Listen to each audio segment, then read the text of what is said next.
Yeah. I'm just talking in general. I'm not picking on you for yesterday, or how big the voice chat was yesterday. I know I joked about it, but I'm not. I just noticed over the last 3 weeks, there's been a lot of days where things get wrapped up and distractible. It's okay. Yeah. Happy Beer Day, though. Yep. Sorry, I didn't mean to distract you from what you were saying, but Clinkies. You were saying? Today was really big with the controller. Lots of work done on it. Awesome. It looks good. It feels good. It looks good. I can honestly say that, while slightly depressing to think so, or think of it like this, in its current prototype stage, it actually looks more production than some of the stuff that is already production. That's cool. Are you at the stage yet where you have the slightest idea what it'll cost to make them or sell them when it's ready? Or is it too early to say such a thing? It's kind of too early to say such a thing right now. Yeah, that's what I thought, but I figured I'd toss the question out there anyway. I do know that it's going to be probably a little bit more expensive than a lot of people are going to want, simply because there's a lot of hand working and I can't buy components, a billion at a time. Yeah. It's basically like a custom job each time, more or less, even if you're making them the same. Yeah. Like they're built on demand, one at a time sort of a deal. So that makes sense. And there's a lot of hours that go into it. Yeah. But hey, imagine if you can get things rolling to the point where you can actually make a store and have them not have to be made one at a time. It'd be kind of cool. Eventually, obviously. Not have a little, next year. A little maker farm. What's that? Have like a little maker farm of 3D printers making the parts, and if that were possible, that'd be awesome. Yeah. Half dozen people with soldering irons putting shit together. Yeah, wouldn't that be cool if you got it to that point? That'd be fun. That would be really fucking cool. If this became a whole thing. Yeah. I mean, you're breaking ground here, right? I hope so. Yeah, like just having the controller vertical makes it different. I've never seen anything like that. And just for reference, I am recording this to put on my YouTube channel, so people who are watching this on YouTube probably have no idea what the fuck we're talking about. But when Kai has finished developing this custom controller of hers to the point where there's maybe someday a website about it, I will post it and help advertise it. Cool. Much appreciated. But for now, I mean, there's nothing to point to per se right now, but if you want to give a little pitch, go ahead. But let me start this mission first. There's about to be some dialogue, and I don't want to interrupt you. So let's do it first. Get out of the way. They attacked me on my last trip. They must think I'm working with the Dustman or something. There's no way I'll make it back to the hospital on my own. I'll take care of them. I had Roger rig up the roof of the bus with metal mesh, and a generator will keep it electrified. Should provide a non-stop source of energy for you. Wow, that's really smart. Oh, they don't let dumbasses into med school, Cole. Once you're up on top, we'll head No matter out. what you say to her, she has to be a bitch about it. I'll stop the bus and wait for you. I've noticed. I compliment her and she gets offended. Fuck you. Yeah, this is a, pardon the pun, but rather infamous mission. Pun not intended, but it's definitely there. This is I remember this being a rather brutal mission, but also interesting. Anyway, if you want to do that pitch, or if you have a pitch, go ahead. Well, not really much of a pitch. I'm still very, very early in development, but I think that it's going really well for this controller, and while I don't have a huge disability myself, I can see it making that virtually non-existent. And if that's the case, I hope that means that I'm on the right track for helping people that have, you know, genuine issues with gameplay due to a limb difference or something. We're taking Yeah. damage! Like, I mean, I'm probably already- 3 people are going to hear this, but I mean, might as well let them know what's going on, and maybe if the channel ever grows to some point, this might be some proper advertising. Like, just off of this, you know, 8 buttons, that's an NES controller, 10 buttons, that's, assuming you ignore start and select, that's an SNES controller. Yeah, I mean, you'll have to have functionality for those, of course, but Like, I can definitely, and that's the thing, is there's room to grow. yeah. Like, I'm at 10 buttons now, but I can add more buttons. I'm going to add joysticks at some point, but there's so much room to grow. But for a prototype, I thought 10 was good. Yeah, you gotta start somewhere after all, right? The Start with more prototype was important almost- buttons and... Right. The prototype was almost only 8 buttons, and then I was going to do some NES emulation with it, but now I figured, you know, push it to 10, then I have 10 on that hand.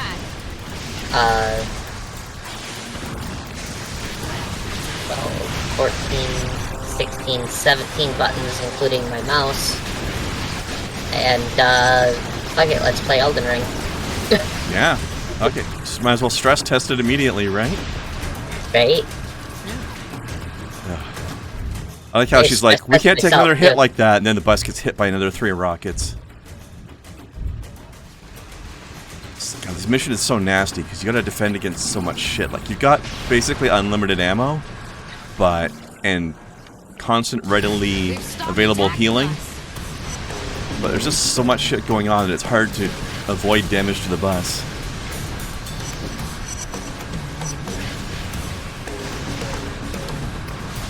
Let them fight it out. Keep moving. Also, it's hard to do this aiming while throwing rockets all over the place, because I'm actually moving. The aim is with the right analog stick, but I'm using my left hand to move it. Because I have to hold L1 and then spam Y to do these rockets. And I can't hold L1 and use... Or I can't spam Y and use the right analog stick at the same time with the same hand. I got my hands on a picture of the Dustman's leader. No ID yet, but I'm going to run it through NGI. I'll update you. That's when I my have status. Warning. That doesn't sound good.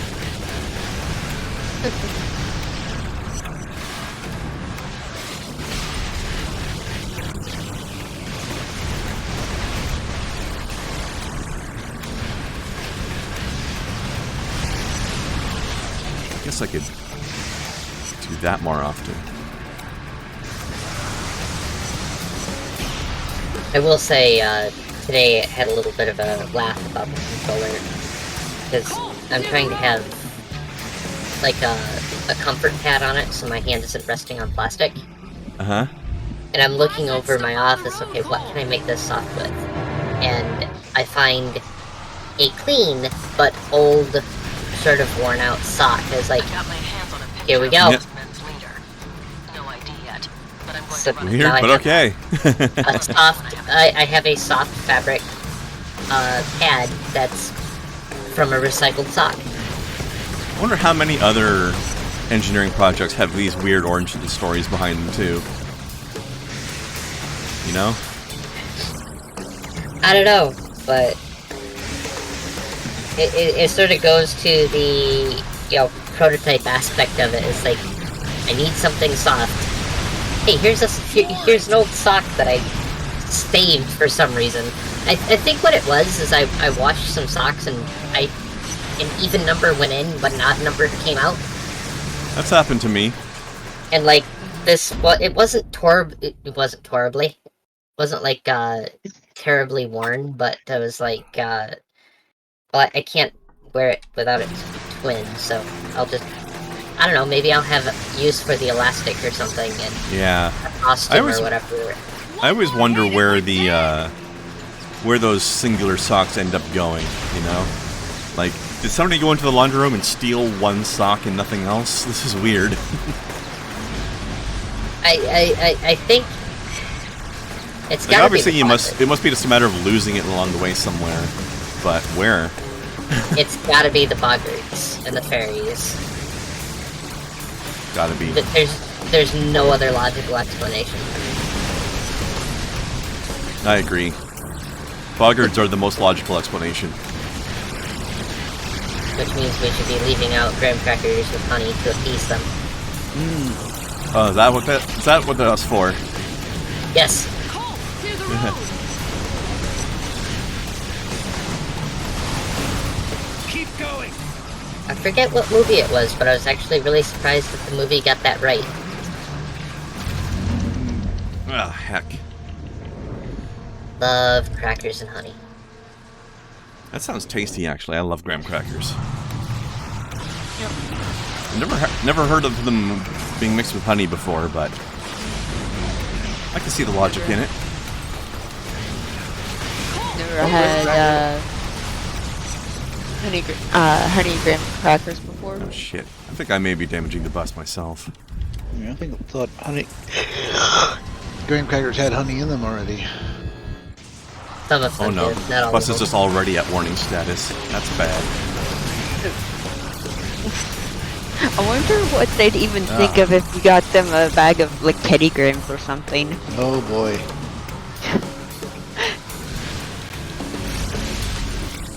I may or may not have to just start this mission over entirely. It's got a checkpoint, but I'm checkpointed at the bus already being nearly dead.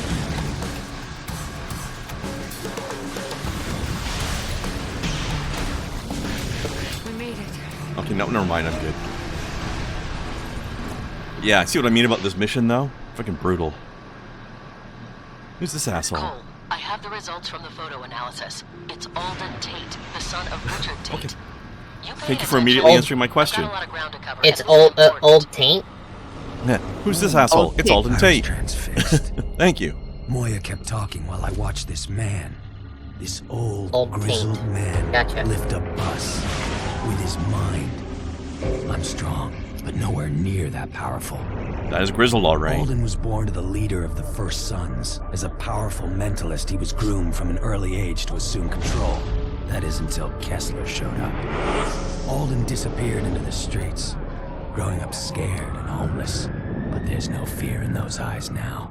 No, the blast has made him powerful, gave him the tools to combat his paranoia. With a flick of his wrist, he threw the bus on top of the hospital, sending a message to anyone that would challenge him. With Trish still inside that thing, I had to act fast. Not that I could do anything to I Alden. like the metal bandages on his forehead. Hang on, Trish. I'm coming. I gotta say, they do good cutscenes in this game.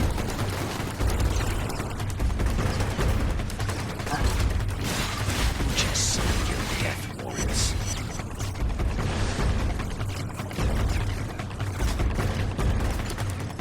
Oh, so did any of you guys see the dice post I put in shit posting on the Discord last night? I think so. The America's app. The America's Ass dice, yeah. I yeah. enjoyed it Yeah, very much. I- Very pretty. Thinking about getting a set. I will. Of I hope somebody picked up on what the reference is. Oh, hell course. Of course. Yeah. There's only one America's Ass reference after all. Most guys important would one. eventually- It's very- Bud got it. That really is America's Ass. By the way, Yeah, I you love, watched I love how it's the- like Captain America dice. You did watch the video that I sent you. I haven't actually had a chance yet, but I'm going to tonight. It's anyway, if you watch it, just remember this was your countryman that made it. Uh-oh. Yeah, today well, okay, I had maybe an hour to spare. I could have watched it before the stream, but I haven't yet. Oh, But yeah, I would well, going to. this guy who reviews these movies, he's Canadian, and once a year he finds movies out of Canada or made in Canada or by Canadians to review. Heck. Well, he's never exploded. reviewed any by David Cronenberg, but I guess that would be too easy. Take this guy out. Up front. Ah, he dodged. How dare you dodge while I'm in time slowdown? Dodge. Yeah.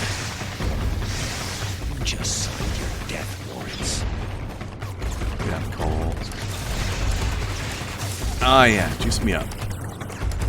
Baby. I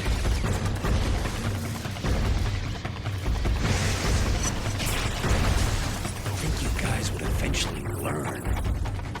No, they don't learn. Yeah.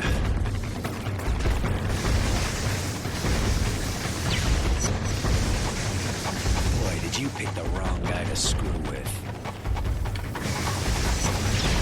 Yeah, I'm definitely looking forward to the new controller test. I gotta try me one of those one of these days. Yeah, I've been enjoying that weird new dice site that I found up from another Discord I'm in. The Dan Jones Discord, I think it was. Somebody posted some stuff there about it, and I checked it out. I'm actually happy about the fact, too, that... Remember the last time I found a weird dice site? The quality was a little off, even though they look kind of neat. But they seem to be pretty rock solid on this one. At least as far as I can see.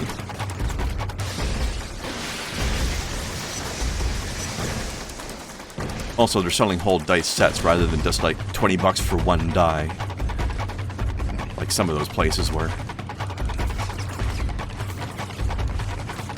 Which annoyed me greatly. Like, I'll pay $30 for a whole set of dice, but I'm not going to pay $20 for one die. No matter how fancy it is. And I remember finding at one point there was a site that was making like dice sets that were customized to different character classes. Like a wizard's dice set where all the dice looked like staves and scrolls and potions and stuff, rather than the standard shapes. Which is a really cool idea, but their website seems to be a complete mess and they don't even seem to be selling it anymore. So I don't know what happened to them. But that's a shame, because they had some cool ideas going on there.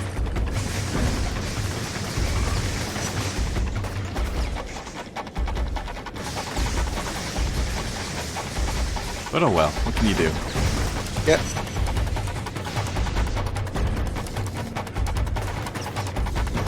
I like the fact that these dustmen have gone so far as to piss everybody off to the point where just regular citizens are attacking them now. They're like, you do not fuck with our hospital, bitches.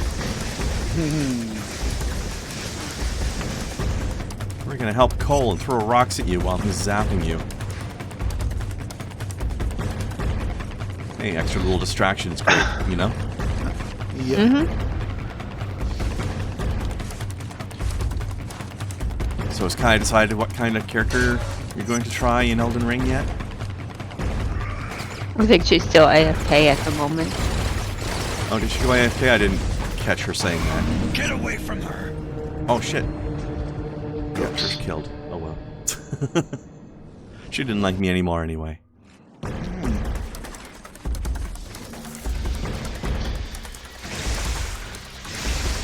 just signed your death warrants. Oh, he's dead.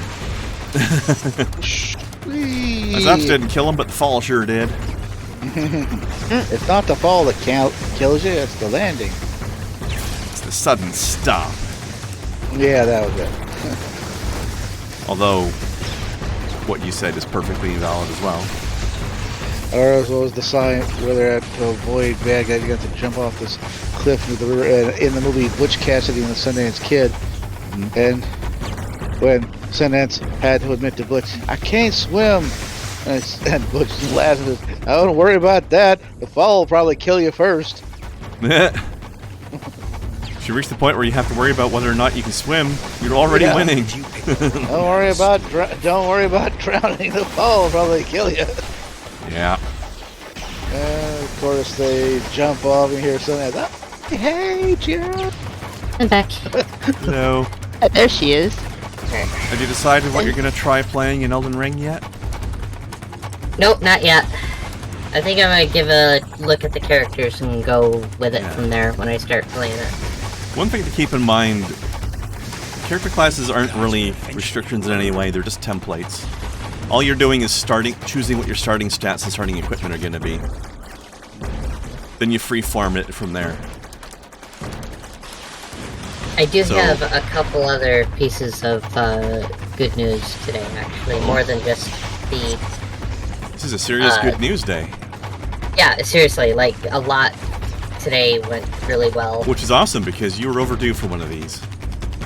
right? The Sabaton album that I ordered months Uh-huh. ago got here today, which is cool. Yay! Nice. That's a minor cool. I'm going to show you the- those dice I ordered when I get here, but I only ordered them last night, so it's going to be like 2 or 3 weeks. Right. The surge tank, the second surge tank, is installed and running. Okay, yeah, I saw that. I checked happenings earlier. And obviously the controller is going well, but probably the most important one, at least emotionally speaking, is one of our kitties, Wall Chicken, Chloe. If you remember the story of how she got the name Wall Chicken. I forget, but I'm sure you told me at some point. Basically, she ended up stuck in a concrete block wall, and we had to break her out of the wall.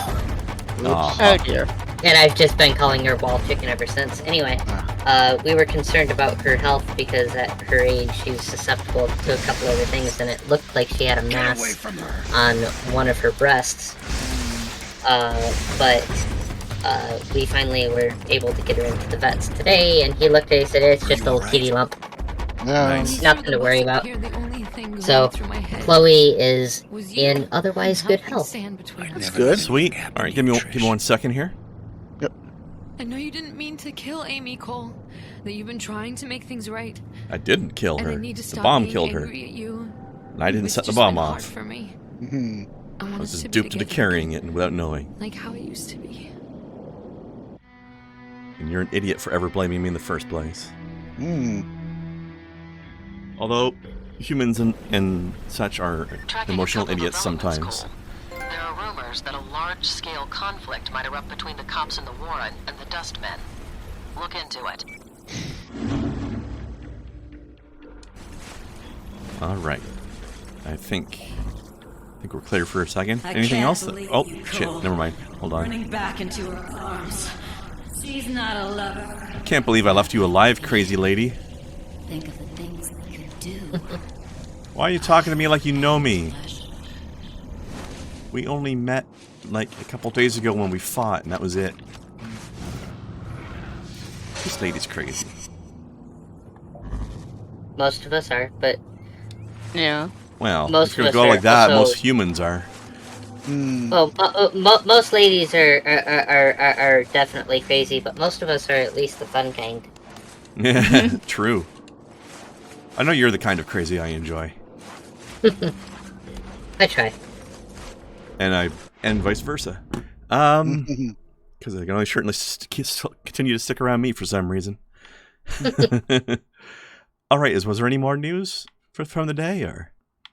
No, that pretty much covers it. It just was a really, really good day. That's awesome, though. And for 'Cause some I reason, know- she kept up with my shit too. So. I know I end up missing out on a lot of kind news here and there because a lot of it happens during voice calls or live streams that I miss. But that's awesome. We may be on the same time zone, but we're on totally different schedules on it. Yeah. Oh, potentially good. Well, potential for good news in the future, maybe. I know some of the states, I forget which one, but I know there are places in America where daylight savings time is being abolished. I've So heard. there's potential there for maybe the rest of the states and maybe Canada to do the same, I hope. 'Cause I'm tired of this nonsense. It's stupid. Doesn't really affect me one way or another. Although apparently I learned that some states already weren't doing it. So, I think Arizona maybe already wasn't doing it. yeah. So, I don't know keep what it, others. get rid of it. Get rid of it. It is a pain in the ass and doesn't really help anybody. Not really to me.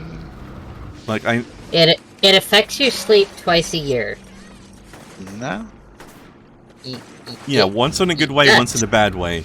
It's a minor Not inconvenience literally. overall, but it's just dumb. Yes, literally, because it affects your schedule by 1 hour twice a year. Yeah, 1 Yeah. hour. Whoopee. And one of the, to be fair, one of those changes is positive because it gives us an extra hour. But then the other one takes it back away again. And that sucks. Yeah, I'd rather just not bother with the whole thing. The whole thing is stupid. I always agreed with that one native chief. Uh-oh. What the fuck? What the fuck? That was interesting. What happened? That was something. The game's like, okay, you're dead now, but why? Cause There's no way that guy... Okay, he might have gotten off one attack before he died. There's no way that one attack killed me. That must have been a glitch. It must have physics glitched me to death or something. Oh, speaking of which... word physics reminds Speaking me of of something glitch? that's funny. Speaking of glitch as well, yes. I've been amused by seeing a whole bunch of people online, like YouTubers and streamers, and the various different ways in which they screw up the pronunciation of a word in Elden Ring. Oh. Which is somewhat fair, because it's a word that people generally don't ever see, but I think it's...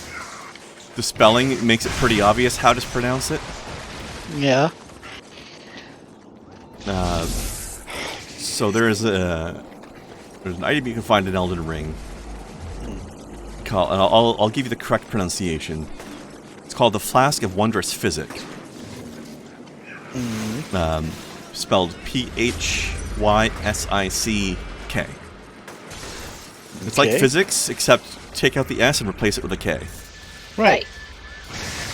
And I think that's pretty obvious how you should be pronouncing that, but people haven't seen this word before, and... So, I know one guy who... Actually, it was Ricky. He just calls it the Flask of Wondrous Physics. Because that's the only way you're used to seeing a word like that, right? Yep. Generally. Could And I'm like, that's not what it says. be calling it... Could be worse. Could be calling it the Flask of Wondrous Physique. That's the way the other person mispronounces Of it. course. And I forget who that person was, but I've seen somebody else call it that. I think it was the YouTuber that Lucas showed me to at one point. Uh-huh. And I'm like, I don't know where you guys are getting this idea from. They need to read more fantasy, obviously. There are hopes do. and dreams that they should one day have a wondrous physique. I mean, to be fair, the fact that I'm a fantasy gaming nerd is the only reason why I know the word and what it means. But still. Yeah. And if I remember correctly, it was an olden times word for medicine. Or healthcare in general. Well, Because a doctor in medieval times used to be called a physicker. Yes. And that's the only reason I know that word. Actually, the one thing that frustrated me is you can find a note in Elden Ring that tells you, it gives you a hint as to where to find this item. And I tried to follow the directions, find it, I think it took me 3 hours to find the goddamn thing overall. And then this guy I watch on YouTube just blunders into it almost immediately. I was like, god damn it. Turns out that the note is actually really misleading, is the problem. Yep. But that annoyed the hell out of me. Especially because of... they call it Wondrous Physic because it's a weird potion that you can configure. And you decide what it does.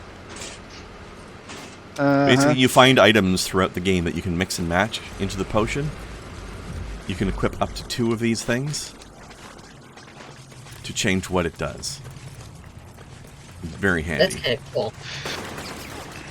And there's some really unique effects on it, including one really powerful one that I found later on.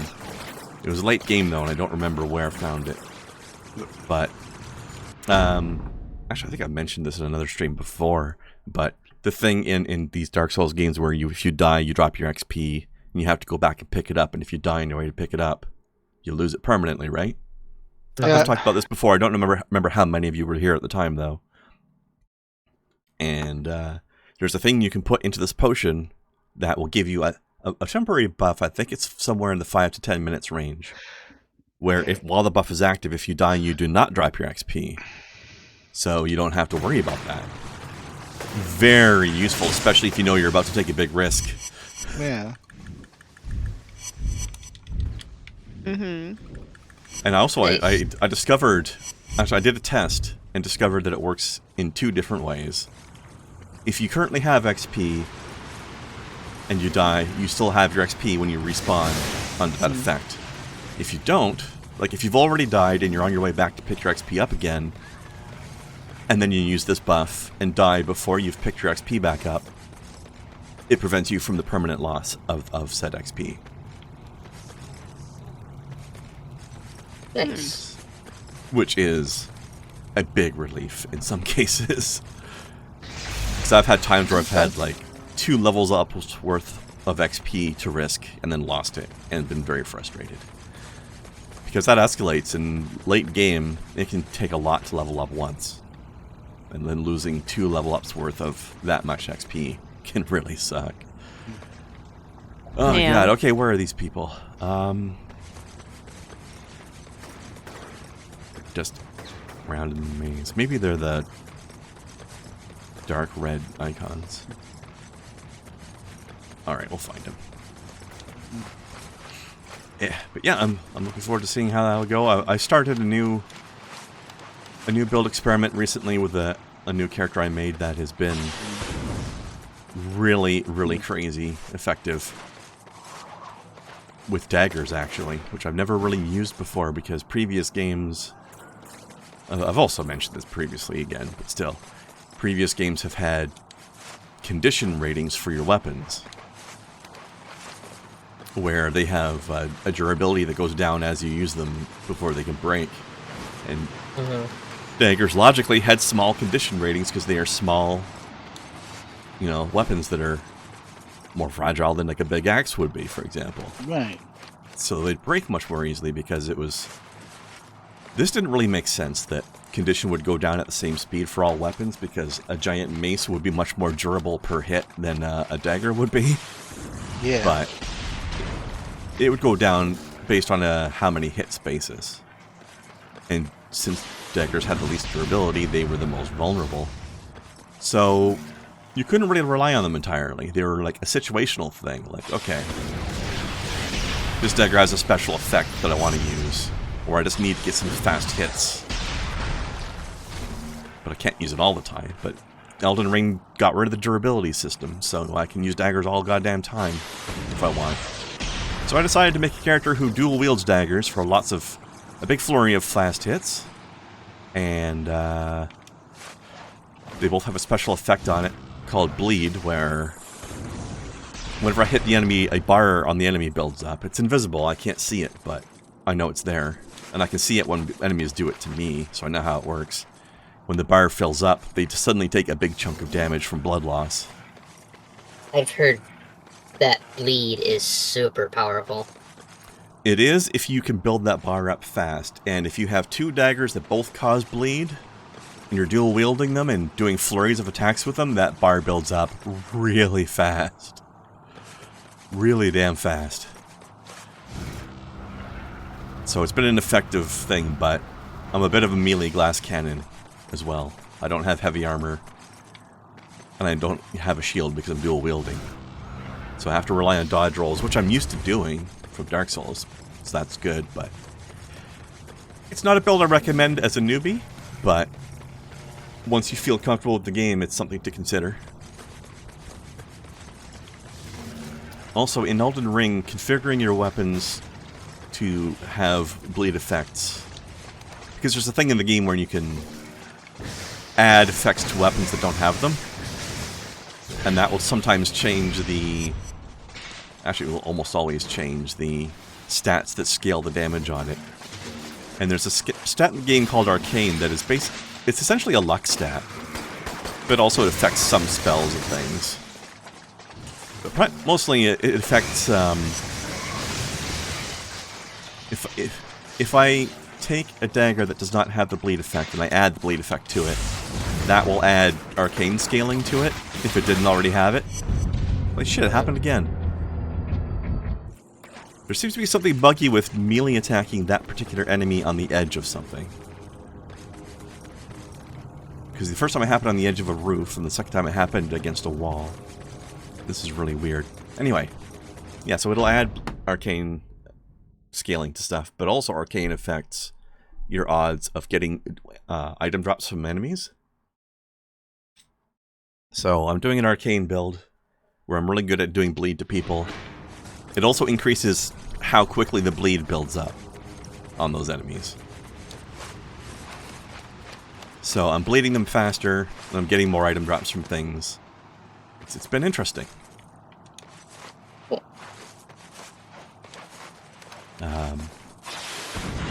Also, it's a bit different for me because I'm not used to doing super fast weapons because they've traditionally been fragile weapons in the past that are fast.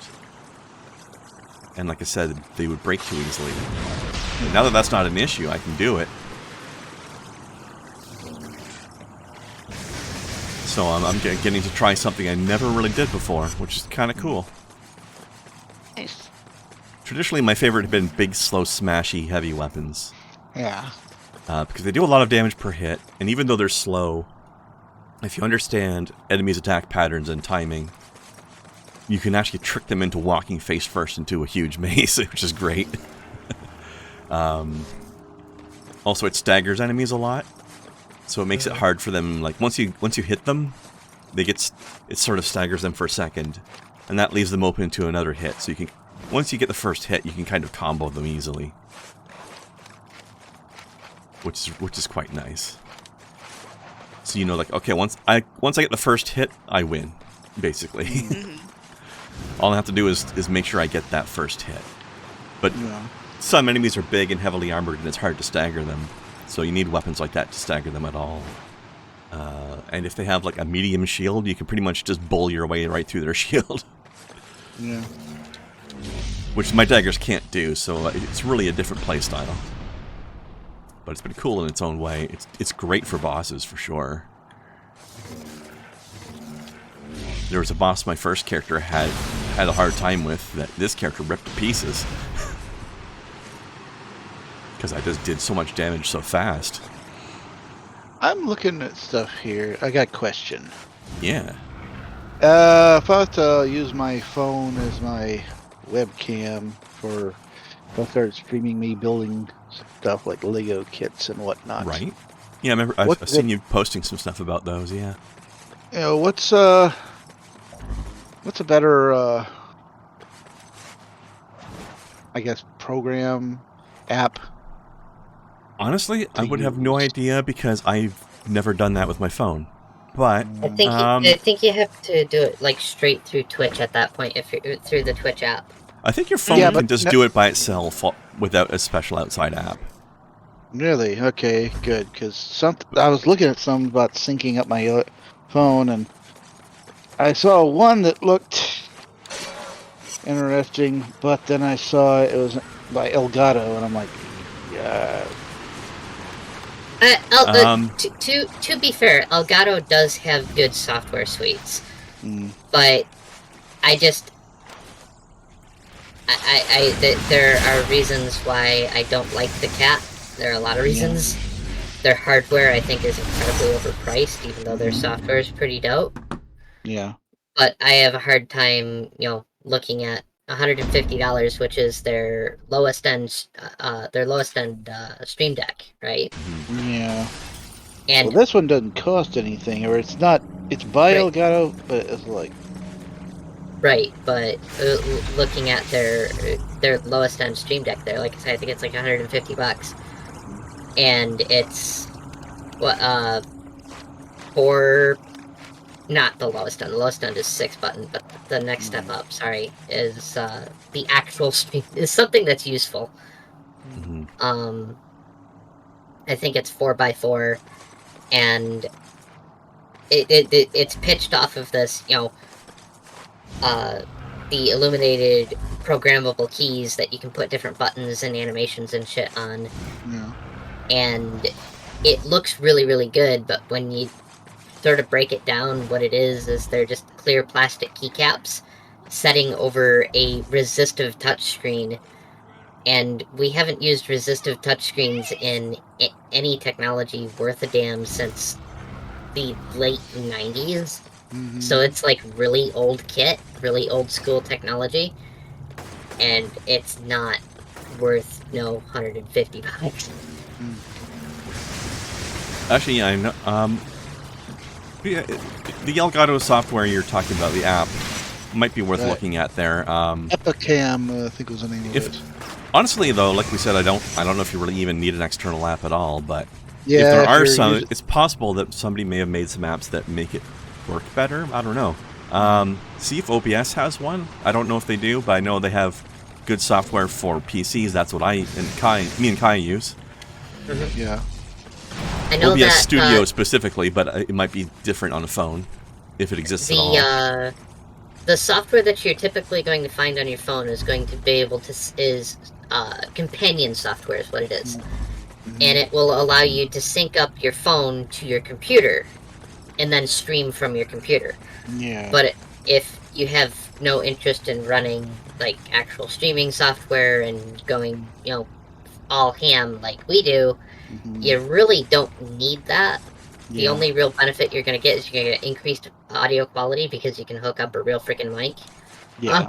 You're going to have access to different scenes, so Yeah, you'll although have to be the fair, ability to- not to interrupt, but just real quick on the mic thing. To be fair, Blast, are you just using your phone to talk on Discord now, or? No, I've got my headphones on. Because your headphone mic sounds pretty good. Yeah, yeah, this it's is sounds pretty good. yeah, mine's a Steel series, so I don't know if you would be able to use that together with your phone or not, or if you're even really that planning was on my thought. talking during this streaming, or if you just want it to be a visual only as you build thing. I don't might know what you're talk planning more. to do. Lego visual ASMR. I might like talk, like chat, stuff like that. Yeah. See if My- I don't my know what? if there's a way to get your headphone working through your cell phone. If there is, just use that. was my thought. Yeah. If not, you can use the mic in the phone, but the audio won't be as good that way. But maybe you don't Right. care. I don't know. Maybe I can hook up an external mic to the phone. Yeah, that's what I'm saying. If you can do that with your headphones, then yeah. go with that because it sounds good. Like you're using your you have an external mic, so Yeah, I mean, let's look at the stream. You can see it on the camera. yeah. I was thinking if you're doing that, but I was wondering if I could use. But this thing was like Raycons. normally like $300, so Yeah, that's when I got Raycons, and you have a mic in those. which is trash. Oh, okay. Well, never mind Absolute trash. then. Maybe I'll just put an external mic. The on. built-in microphone on the Raycons it basically exists for if you have no other microphone option. Compared to like a studio mic, yeah, absolutely. But for hands-free talking, I mean, they're it not does the too bad. job. It works. People will understand what you're saying, but it will not sound good. Right. But that's what they're for. It's like for hands-free Yeah. calling. That's what I'm saying. Yeah, like it's And there they for if do you don't that have any with- other option. It's an item of last resort if you don't have anything else. It's not an option for sounding good. Right. It's not a good option for streaming. Oh, well, But again, yeah. they're so small and they're so far away from your mouth. It's really no surprise. Yeah. No, it's bound to sound bad because there's no way it couldn't. But I don't know how much talking you're planning to do, or how much you care about how good you sound. Like, I don't know if you want to put money into sounding better or not.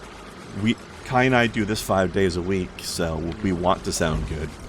I mean, if I was running Twitch, say through like the visual part through my phone, but I also have Twitch on my computer,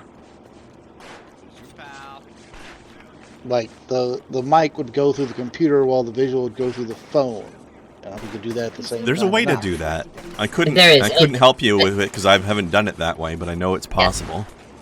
That would be one of those companion apps I was talking about, where you'd sync up. You'd sync up your phone to a web page, and then you'd access that web page through OBS. Untied Shoe has done this a couple times. I've never done it, because, well, honestly, except for my current phone, I haven't had a camera worth streaming from on my phones. Well, there you go. You could get in touch with Shu, and he could guide you on it if you want to go that route. So what are you using right now when you have that pointed down at your table? Oh, this is called a Rode. It's R0DE. No, I'm talking to Kai, the one when she has it pointing down at... Oh, my desk camera? Oh, sorry, when you said right now, I thought you meant literally right this second, and therefore you meant me. Okay, sorry. You mean in general, currently. Okay. I will get you an Amazon link to my exact camera. Well, I was wondering what you do to hang that up. But anyways, if you're not using your phone for that, it doesn't help me. Well, no, but the camera is cheap enough that it might not be that big of a problem. That's true. Also, phone cameras are generally good enough that that's a perfectly viable way to go, and they do a good enough job. Hell, I could get a webcam probably from the store, and the audio might even be okay, depending. I think that varies a lot from phone to phone, so you might be okay there. I would say try it out first, and worry about improvements later when you see the results. Yeah. I used to have a webcam, but I never used it, and so I got rid of it with a little Logitech. The good thing about the camera that I'm sending you now is that it has a built-in ring light. Oh, which nice. That's not something you're going to necessarily be able to use with a phone. Or I don't have a ring light at all. Where am I seeing it? I DM'd it. I Found DM'd it to you. Found it. Okay. Yeah, I don't have a ring light, but I have like a desk lamp that's with a clamp that I have like just up here, like a couple feet to the upper right from my monitor that I've got clamped onto one of the shelves of a shelving unit next to my you can't see it because it's off camera, but I've got a big shelf over here, like bookcase, I should say. Yeah. And I've got a lamp clamped onto it that shines down over on me, which is doing a pretty good job. It's not studio level great, but it's pretty good. Like my lighting could be slightly better, but it's pretty good. I'll send you the same the same camera too, there, Kren. Sure, yeah. I know I can still use an upgrade that I haven't gotten around to looking for. So how do you get it to point down like that? I'm looking at the setup. What are the? You got an arm or something. Well, see, I just have it hooked up to the monitor setting on the stand. Oh. And I just bent it all the way down. Okay. I will say that because it's because of my monitor, it's too heavy to just do that. The camera is, but it comes with a little tripod, so I'm using that as a counterweight on the opposite side. Okay. Nice. All right, guys, pause for just a second. We're gonna have a quick game dialogue here. Okay.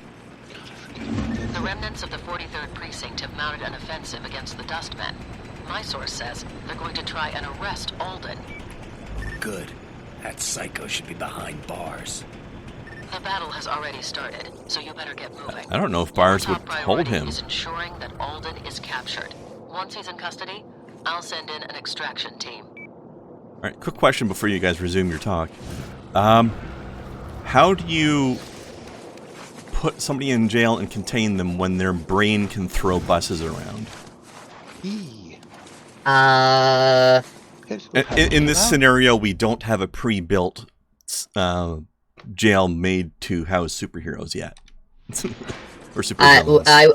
I would suggest a high-speed lead lobotomy.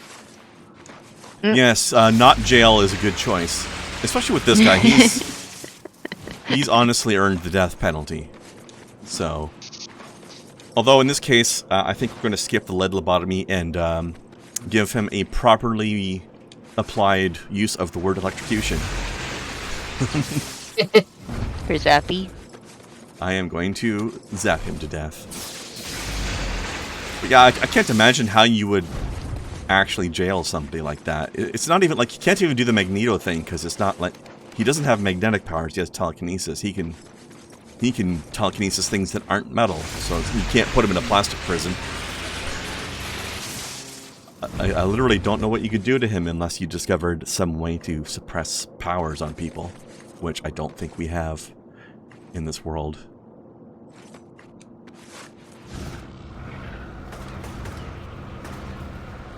Anyway, I don't know if you guys were done the previous discussion yet. What I can do from here is that if you let me know that that's the camera that you want, I will get working on a new arm mount for that camera, because yay, 3D printing. I was just gonna say, if you need a custom camera arm mount, we know somebody who makes those. I'm looking. There might be one 2 feet from me right now. I'll go look at it. You've just not been able to use it because the camera ended up being defective. Yeah, that we bought. Yeah, which sucks. But it may have been damaged in transit, or it may be that the company turned out to be unreliable. And who can predict these things, right? Like, it worked when I tested it. That's all I can say. Oh, were you getting like a good frame rate out of it and stuff? Yeah, I got good frame rate, good color. It was a bit dark, but I let you know about that, and that's easy enough to fix in the settings. I think the color and stuff was okay when I tested it. It was just crap frame rate. Maybe it just doesn't like my system for some reason, or maybe it was damaged in the mail. I don't know what happened. I don't know, but... Oh, come on. I tell you, that was not the ending to that saga that I wanted after having to wait so long to get it to you. Right? I don't know what the deal is. I still have it here, so I can always do more testing someday. Yep. But I haven't yet. Largely because I am forgetful and lazy. Oh god, this is funny. I'm watching so much. I often forget to try it out, and when I do remember, it's usually a time where I just don't feel like it. Right? Because I'm probably out of spoons, or I'm busy, or I'm just more interested in something else at the time. But it's still there, and I can still do it. So, it's still an option. Sorry, Blast, you were trying to say something. Oh, there's somebody posted on Twitter. Apparently they're putting a scene back into what they cut out of a new that Buzz Lightyear movie that's coming out. There's going to be an on-screen same-sex kiss or something, and somebody goes, "Oh yay!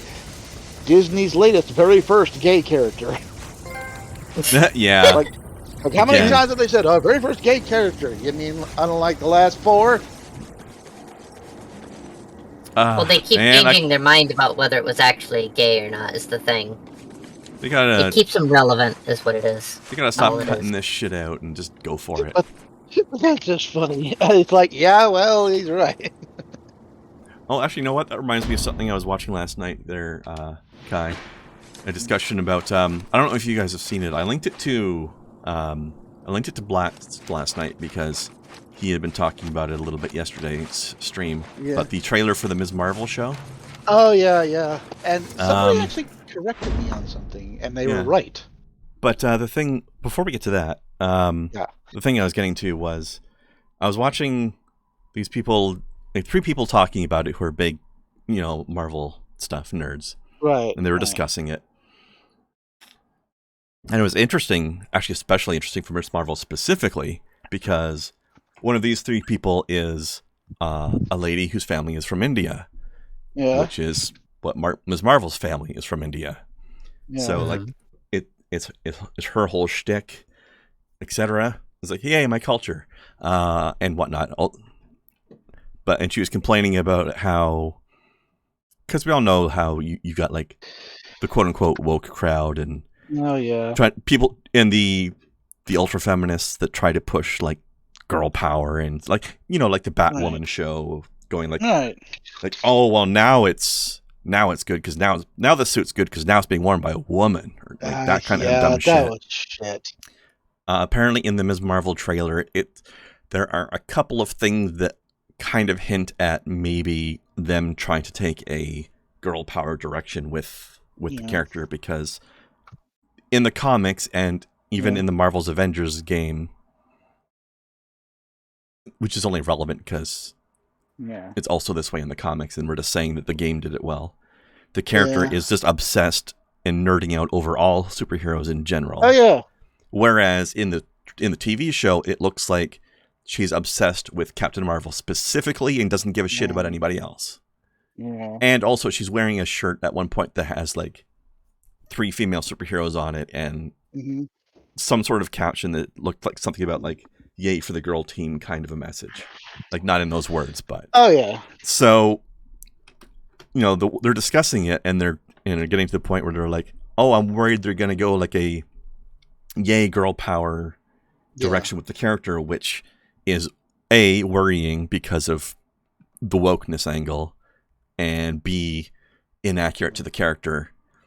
And I just like the fact that these points came from the female character of the people discussing, like, not character, the female person on the team of people discussing it. So it wasn't just like, you know, like you can on one hand you can see guys complaining about girl power stuff, and you can be like, oh well, maybe it's a valid complaint, maybe not, but you don't know because it's coming from men, so it's harder to tell if it's just men being misogynist or just being legitimately tired of wokeness. Yeah. But this is a woman complaining about girl power stuff, so it's like, I will say one thing. It's like the discussion of whether or not little people is the correct thing to call those individual people, unless you hear it from one of them. Now, so it's the same kind of thing. I thought that was interesting. It would be my thought, and this is just being the complete comic nerd and knowing all this obscure information. I kind of made this thing before the character had even really hit the comics. They were talking about, oh, she's a Muslim character, and this and that, and what she can do, and people are talking about Ms. Marvel, and I kind of made the joke about, well, at least she's not a pro wrestler on super steroids who eventually gets turned into a female version of The Thing, because that was the second Ms. Marvel. Really? Yeah, Sharon Ventura, she appeared in the pages of The Thing. She had been part of the Unlimited Class Wrestling Federation. This is the thing in Marvel Comics that Ben Grimm, the Thing, had been part of. It's a wrestling federation for superpowered characters. That's interesting. And a lot of the people had been enhanced through Power Broker, who is this guy. Basically gave them some kind of drug that gave them superpowers. And she's just got super strength and durability, stuff like that. Well, at one point, when Mr. Fantastic and Invisible Woman had kind of taken a break from the Fantastic Four, they were replaced by Crystal, Johnny's old on-off girlfriend of the Inhumans. Hang on. I got a bead on Alden. No, it's Heading okay. after him. That was mostly visual. And Ms. Marvel. And Ventura joined them. Well, during some trip into space, when they got hit with cosmic rays, the Thing turned into an even bigger and rockier version of himself, and Sharon got turned into a female version of the Thing. Which that was in the 80s, and she stayed that way for many, many years until after some kind of the 2015 event, Secret Wars, pretty much was almost like their version of Crisis on Infinite Earths. That's how we got Miles Morales and Gwen and Spider-Gwen into the mainstream Marvel Universe now. Oh, cool. Actually, I like the idea of a bigger and rockier Thing, like he's become like a huge Earth elemental almost. Yeah. Well, somehow it changed it, and now she looks like her Ms. Marvel version, so she's like that again. I would think that would be cool if somehow in this new series, now, I don't know if they could get Brie Larson to make even a cameo there. I hope not. As the rocky ground, the uneven footing she's on right now, even her own supporters have kind of turned against her, but that didn't need anything to do with her. This is over her. Apparently she's been shilling NFTs Oh. and the whole metaverse, whatnot. There seems to be a lot of actors and such that don't really understand NFTs. Nope. Or why people hate them. Yeah. But anyways, Meanwhile, I sold 2/3 of my remaining pit today. yay! There's a sentence you don't hear very often. Speaking of NFTs, yeah. I was thinking, if they couldn't get her, at least, I would like to see maybe like from WandaVision, see like Monica Rambeau make an appearance, who was the second Captain Marvel. No, I've never heard that name until yesterday. Okay, she appeared in the 80s. She was a member of the Avengers. She was even chairman of the Avengers at one point. She has these kind of...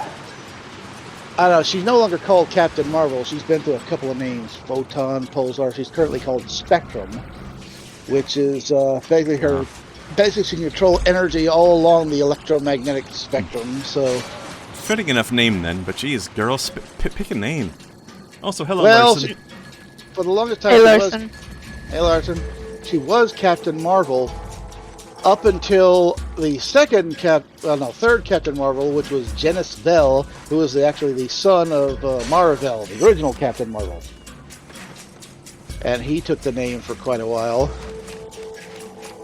But, of course, Marvel had to change everything now in this new age, so, of course, Carol Danvers had to be Captain Marvel now.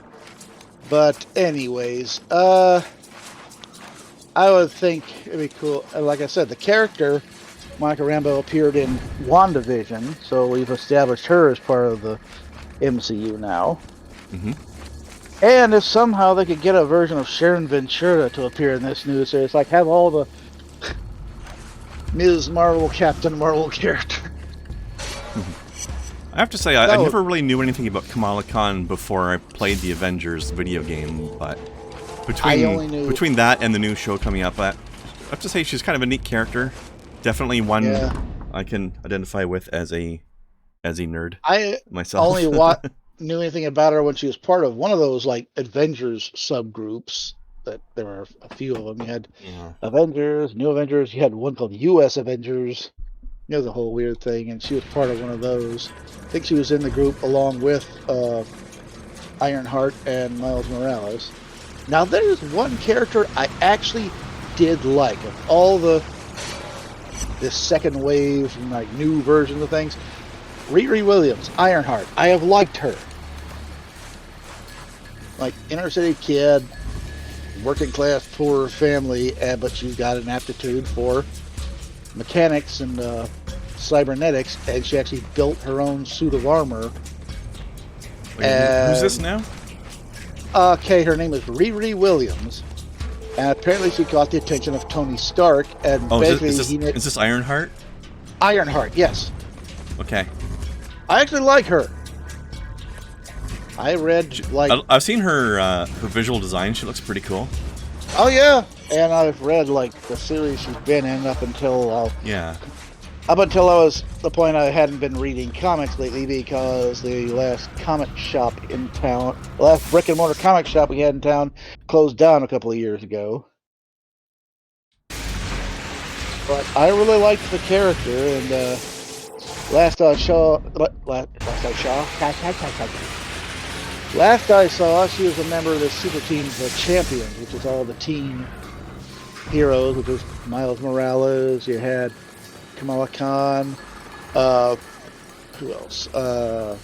You had Viv, who is the daughter of Vision. Like, Vision created a new family. Work? He built them and just basically she's like an android or something. Yeah, she's an android, and he built a whole family, and there was a great, like, 12-issue series with Vision, and it was wild. I mean... Interesting. Let me pause you for just a second. I need to declare a break for a minute. Yay. So I will be right back. You feel free to continue talking, though, because the stream is still running, and you guys can talk to each other. And I've still got my earbuds in. I won't be able to respond, but I'll be able to hear you while I'm gone. Yep. Back in a minute. Well, basically, he built a new family for himself, moved into suburbia.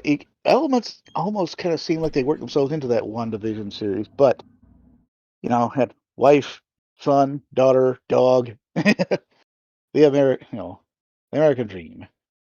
And of course, as things happen, it took a dark turn, and basically at the end, just Vision and Viv were the only ones to come out of it. But yeah, so Vision has a teenage daughter now, and there's also a new version of Nova. I forget that character, what his name is.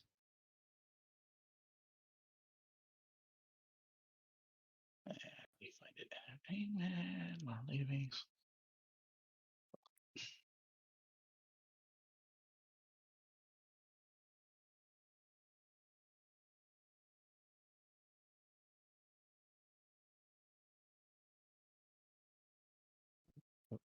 Nope. Okay, where is he? No. There he is. Sam Alexander. That's the latest Nova. I know nothing at all of that character, just that he exists.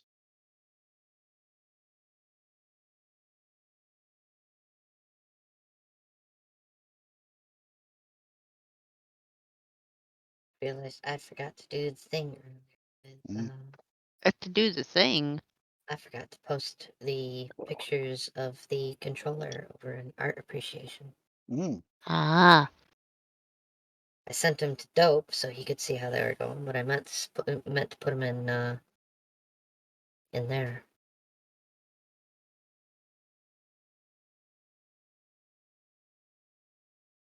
Yes, so much Discord pressure, because there's neat shit happening in Discord, and we enjoy having you around, Larson, and it would be nice to be able to, see you outside of a 3-hour span on an occasional 3-hour span on Twitch. You may not be aware of this over there in Norwegia, but there are 21 other hours in the day. Norwegia. And now that I am back, I will agree on the nice to have him around and would like to have him access to a Larson more often. Yep. I agree. But anyways. We only pressure you because we like you. Yep. Now, on a sorta related note to the Ms. Marvel series, have anybody checked out the series Stargirl? Never heard of it.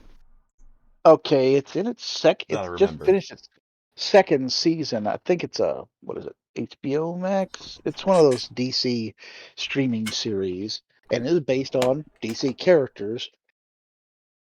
It's a cool series. It's got a lot of links to in the comic and in the streaming series to the original Golden Age super team, the Justice Society of America. And this is kind of like these bunch of teenagers who are second generation Justice Society members. So you got Stargirl. Cole, are you okay? Did you see him getting pushed backwards there?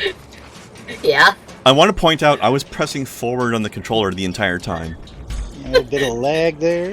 Oh, here he goes again. I'm pressing forwards and nothing else. I don't think it's lag. I think it's just part of the.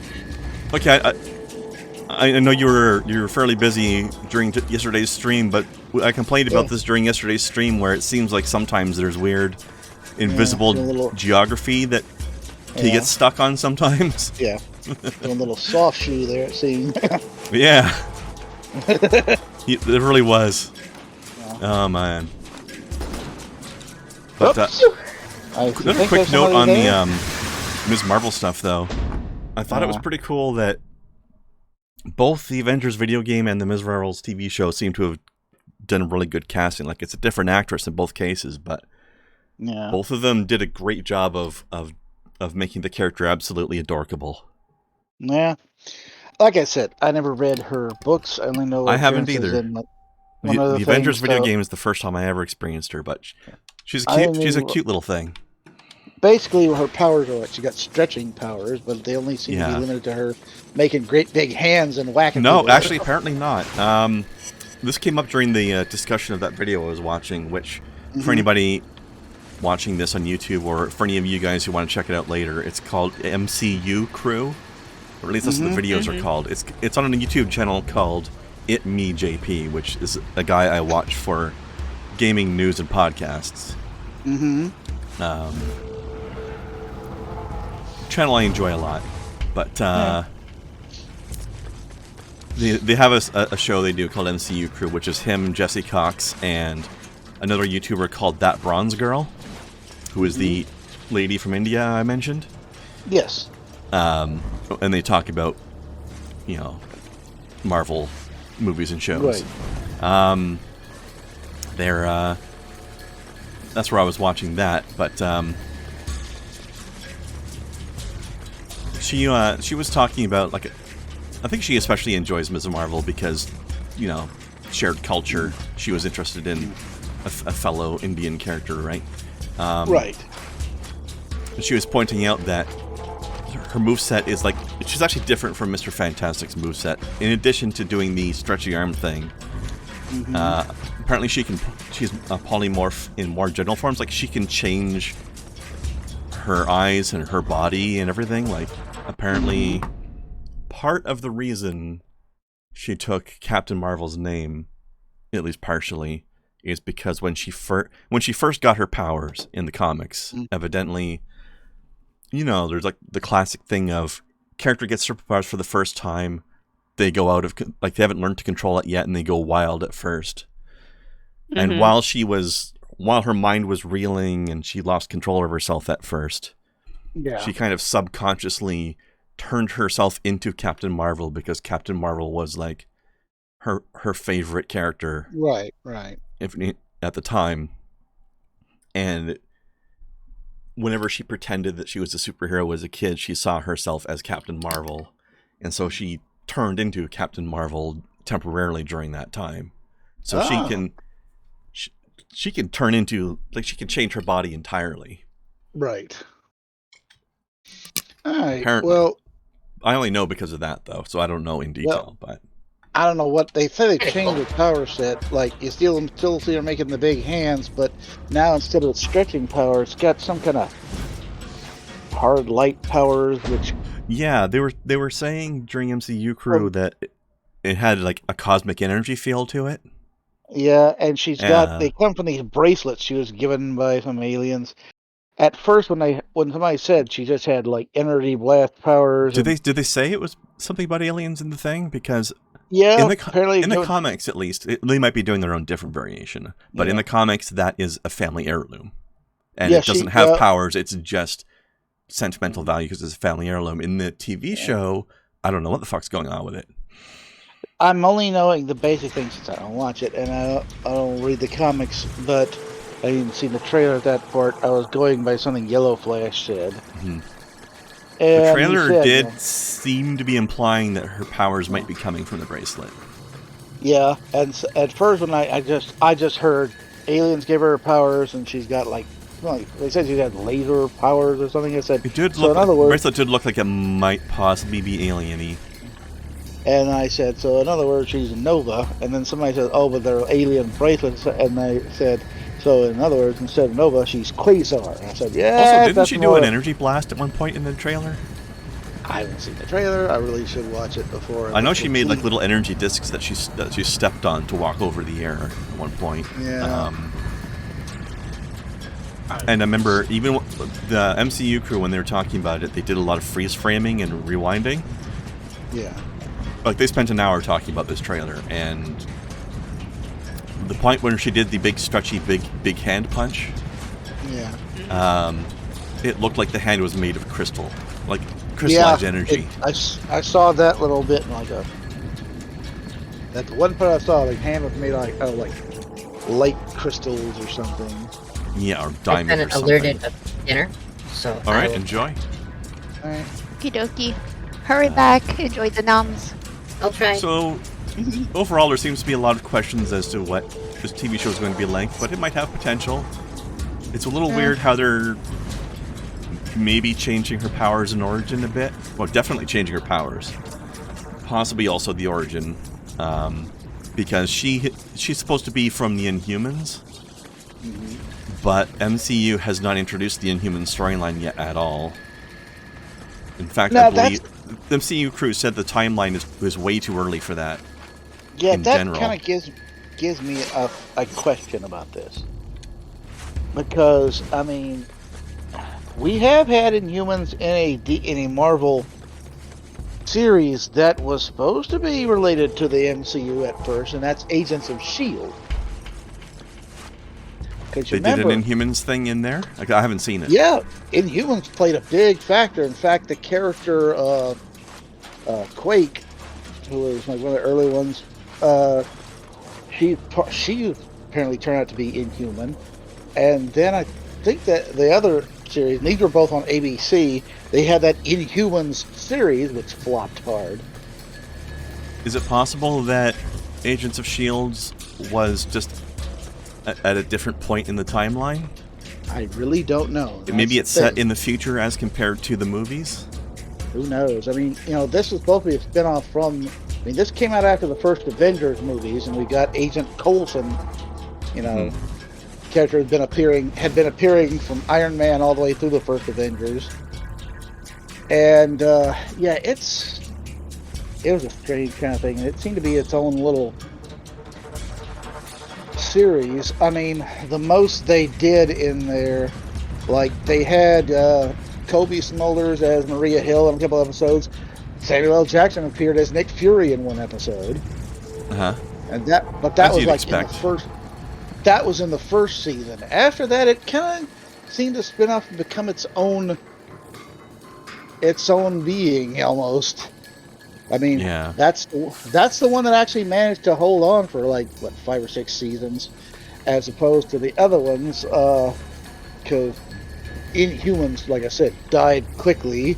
Thankfully, that was awful. And then you had Agent Carter, which, while good, just couldn't find the footing that Agents of S.H.I.E.L.D. did. And that was a good one. Now, if you ever watched it. I haven't watched a single episode of any of the Marvel TV shows. Agent Carter is good because it was set like in the post-World War II. And yeah, I really like her character, and she's a good badass female character. Yeah. Doesn't hurt that she's also gorgeous. Yeah, and then but that's not the only reason I like her. She's like just legitimately very skilled and badass, anyways. And then you had other Marvel characters like Howard Stark and the Howling Commandos as part of her team. So that would be pretty cool to see. Yeah, it was a good series for as short as it lasted. I am a little bit confused as to how I continue to up. Well, maybe from here.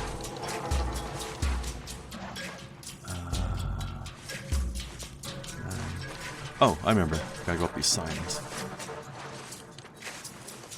Because I have to get onto that girder over there. Easy, just up. Oh, yeah, well, I forgot that I could fly. Silly me. I'm glad we're on the same page now. Yeah. If I remember correctly, I believe this climb actually ends in this region's boss fight. Like we're gonna fight Alden at the end of this. I think. Either that or it's the next mission.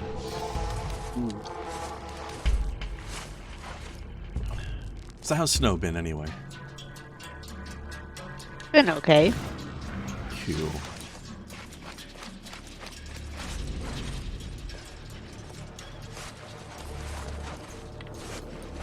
Yeah, I tried, I had some of those bucatini noodles left over after I did that Greek dish.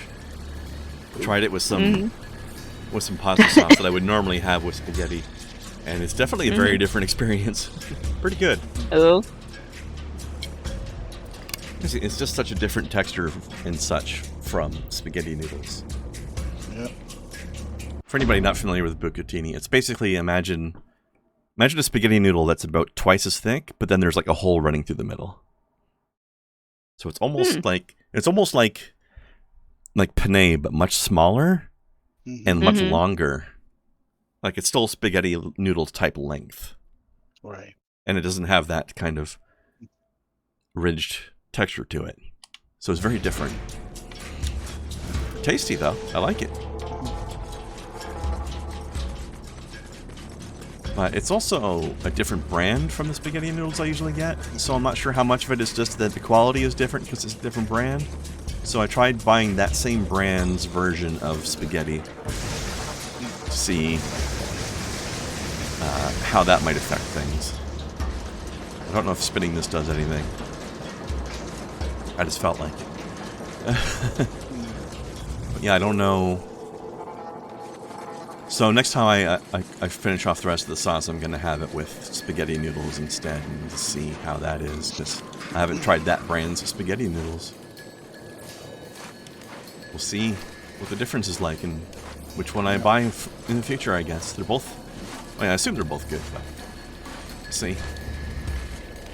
We'll see. We were talking about ASMR stuff earlier today, and I just refound this video. Probably the best one. Kitten eating sausage ASMR. Oh, I saw that. That was very cute. Yes. The sound. Okay, that jump there is a real jerk of a jump, because if you miss that jump, you have to start the entire tower over again. It won't kill you, but you'll have to climb it all over again. And same with this jump. Because there's no falling damage in this game, so it can't kill you, but you just have to start over anyway. Have we seen the ASMR video of a guy filleting a Lego salmon? No, but that sounds weird.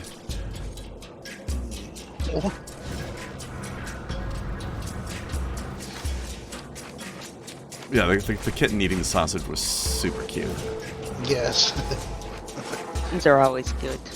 Yeah, especially when they're like...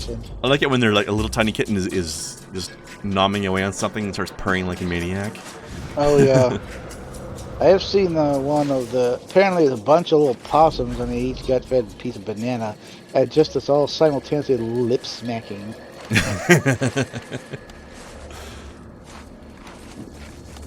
That's the thing with the kitten, though. It's half lip smacking and half, like, deep purring. Just like little rumble purrs. That's neat. Oh, God. That scared me. Yeah, that's kind of... Oh, it's a stop motion video, I see. Alright, I made it on top of Club Bar. We're good. Nice. Oh, there's another one called Lego Cheese Steak. Can one of you guys take that YouTube link and throw it into Discord for later? Yeah. Thank you. I got it. Alright. I think these things might actually activate shortcuts back up in case you fall, but again, I don't remember for sure. That's crazy. I'm going to activate them anyway, just in case. Yeah. I like these kind of tower climbs, but I hate having to restart them from scratch if you miss one jump. Yeah. The climbing is fun, but it's stressful if you have to start from scratch if you've missed something. So that takes away some of the stress. Oh, I think this is it. Look, I found a boss arena. Woo! Except it's not working. There's no boss? Wait, did I miss something along the way? I'm unclear as to the next step of this quest, honestly. Because I was following the vision image of the guy down there. But then it kind of just stopped and didn't indicate how to continue. Okay, I hope those things activated our shortcuts, because it looks like I have to go back down to the bottom.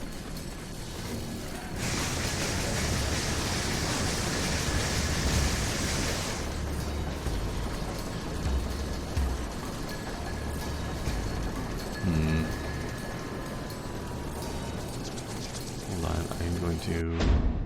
Yeah, so I was going to look up the mission, but I don't even know what this mission is called. Oh, Ride the Lightning. Oh no, wait, that's the stunt. I don't even know what this mission is called. Hold on, let me look this up real quick so I don't Screw everything up by throwing away my progress.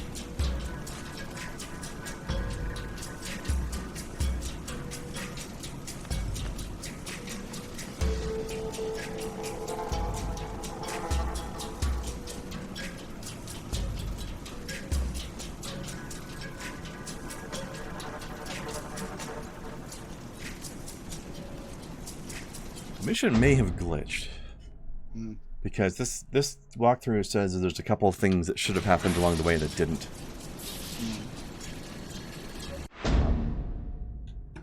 I hate to have to do it, but I'm gonna have to start this mission over. Uh-oh. The remnants of the 43rd Because precinct it's not have progressing the way it's mounted an supposed to. offensive against the Dustmen. My source says they're going to try and arrest Alden. Good. Something was supposed to happen when I got there Psycho and it should be didn't. behind bars. So I think it glitched The out. battle has already started, so you better get moving. Your top priority is ensuring that Alden is captured. Once he's in custody, I'll send in an extraction team.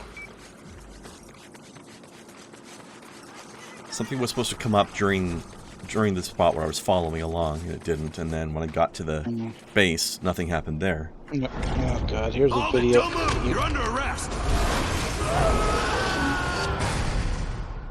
Okay. Well, I got a maybe beat not. on Alden. Heading after him. Don't let him escape, Cole. This could Sorry, be what our was that only blast? shot. Oh, that's what I said. There's a video from Blarg I'm going to have to watch later. It simply says, Call of Duty Warzone, but we are not sober. Yeah. Okay, Okay, here it is. No, This we event had didn't to happen go. last time I was here. Ah. I probably shouldn't get involved in this. Alden's still And because it running didn't around. If he happen, gets away, anything else Moya's that gonna triggered have afterwards my hide. probably also I didn't could get zap triggered. that guy and cut him loose. Maybe I just walk away and leave him there to rot. It's kind of funny that he still considers the evil options, even though I've been playing him so good so far. Wait a minute. Well, one of that mob kind of looked like he was doing a degeneration at crotch chop.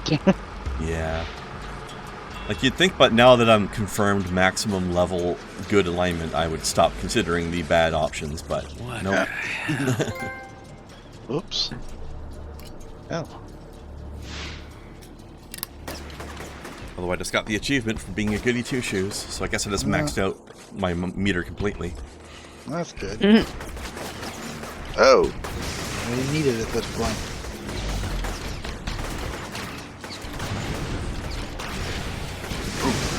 Bam! Eat guided rockets, sucker. So I have an upgrade on my rocket lightning ball thing, Right. where while it's flying through the air, if I zap somebody with a lightning bolt, my rocket will home in on that person. So I can do this, and then whoop, there you go, got him. So I can kind of make my rocket turn a corner that way, in essence. Kind of handy. Game knows who I really am. Let's forget this goody two shows nonsense. I know you're really bad. You want to do it, don't you? Game doesn't know me at all. I'm not evil. I'm just a jerk sometimes. Usually only sarcastically. I was watching a video interview with Sebastian Stan, Winter Soldier. He said, somehow I always end up with my head between Scarlett Johansson's thighs. Oh shit, lucky man. That's like, don't see him complaining about it. I That's would. it. It's a tough job, but What the fuck was that? So that was... She's one of those actresses that seems to be rather out of touch with reality, but... Man, she's beautiful. Yeah. There's something about that little smirk of hers that Yeah. really gets me. At least she's not completely shitting on the fans or her fellow co-workers. Unlike, Yeah. you know, I think she's a little out of touch with reality, as a lot of celebrities end up being, but I don't think she's a bad person. Yeah, she ain't like someone like what's her name, Brie Larson, or Right. lately apparently what's her name, Zoe Kravitz, in interviews and stuff. You know, she's Catwoman in the new Batman movie. Oh, is she? Okay. I was just gonna ask what she does. Like, I know she's probably related to Lenny Kravitz, but I don't know what she does on her own. She's the daughter of Lenny Kravitz. What has she done before this movie? I know she was in what was it? She was in X-Men First Class. Oh, was she? As who? She was the Bug Girl. Oh, I don't remember her. Yeah.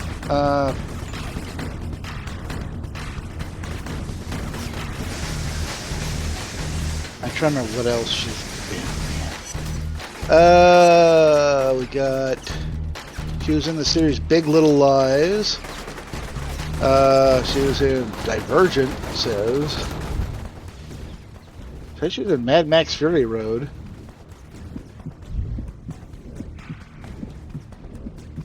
She's been in the Fantastic Beasts movies. I saw the first one of those. I liked it. Oh, speaking of which, I posted this on the Discord, but it was pretty late, and I don't know how many people were awake to actually talk about it. But have you guys seen? There was a PlayStation State of Play thing last night that was showing off the Harry Potter game that's being made. Holy crap! It looks interesting and beautiful, and I'm definitely going to play it.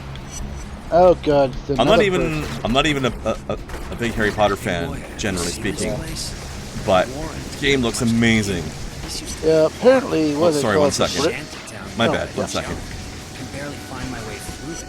Alden started collecting scrap metal, junk, anything else he could get his hands on the moment the quarantine was put into place. Probably for use on that tower. Why the hell is he building that thing? No idea. As far as I can tell, there are no combustibles in it, so it's not an explosive device. Maybe he's overcompensating for something. Maybe. Okay, sorry, Blast, you were saying? Apparently what's it called? The Brit Award, which is like England's version of the Oscars. Okay. It's what's her name? Emma Watson, the one who played Hermione. She basically took her opportunity to completely crap on J.K. Rowling. Which I admit, you know, Rowling. Don't blame her. Twits, you know, but at the same time, it's she's gotten her little kind of pretty weird herself lately, to be honest. Yeah, I'm like, Watson, Emma, you know, if it wasn't for J.K., well, we'll probably know who the fuck you are. I'm not saying J.K.'s right in her views, but at the same time, if you can't say something nice... I partially agree. Emma Watson was known before that, but she definitely got much more famous because of it. I know she wouldn't have been totally unknown without Harry Potter, but it really did boost her up a lot. Yeah. Anyways, I don't know. I can't say anything. Like I said, never read the books, never watched the movies. And as for JK's I've seen the first 4 movies, but I've never read any of the books, and I haven't finished off the rest of the movies at any point. The game looks pretty good. Yeah.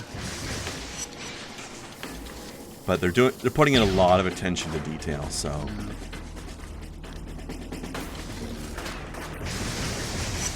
you know, high hopes for authenticity and such. Not that I'll know the difference, but people who do know the difference will tell. You know. Ooh, I might just. This is interesting. I might just let Kai see this one. Guy playing with a one-handed PlayStation controller. Oh yeah. He got some apparatus hooked up to it so that he can play the control with one hand. So certain buttons on one side affect, or some kind of thing set up. He can punch the buttons on both sides, but just with one hand. Huh. Weird. Yeah. Here we go. This is the major event that we should have gotten last time but didn't trigger. Oof. It's the Maybe I just didn't go down the one particular alley I was supposed to go down to get that first cutscene, and therefore everything else failed. Crap. Maybe. it's the Metal Gear scene, Metal Gear fight. A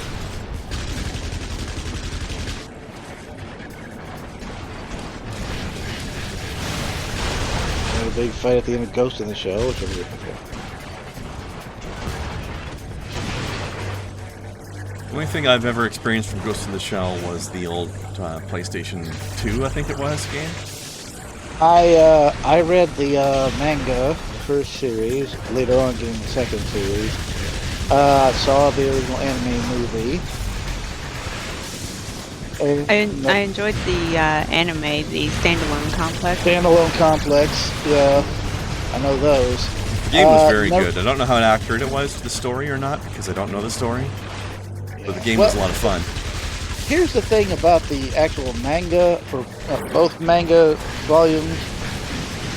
There was never one single story. It was meant to be rather episodic. You know, it was like every issue was a different story. Now, it's usually with the main characters, but it was almost... The original Ghost in the Shell kind of was a cyberpunk far future story, but at the same time kind of played out as a police procedural. It's like a cop show, almost. That's an interesting combination. I like it. Yeah, but with more high-tech crimes. So wait, how? The anime, How'd they get him in custody? Oh, well. the anime movie. Cops nabbed Alden, Moya. They're One taking second. him to the pen. Yeah, I heard, and so have the Dustmen. They're already rampaging through the streets of the Warren, shooting everyone in sight. Deal with them. Okay, yeah, so I guess we don't have to climb the tower till later. Probably soon, But the- though. yeah. The anime movie was basically took bits from like I think 3 different issues of the original manga and made one story out of them.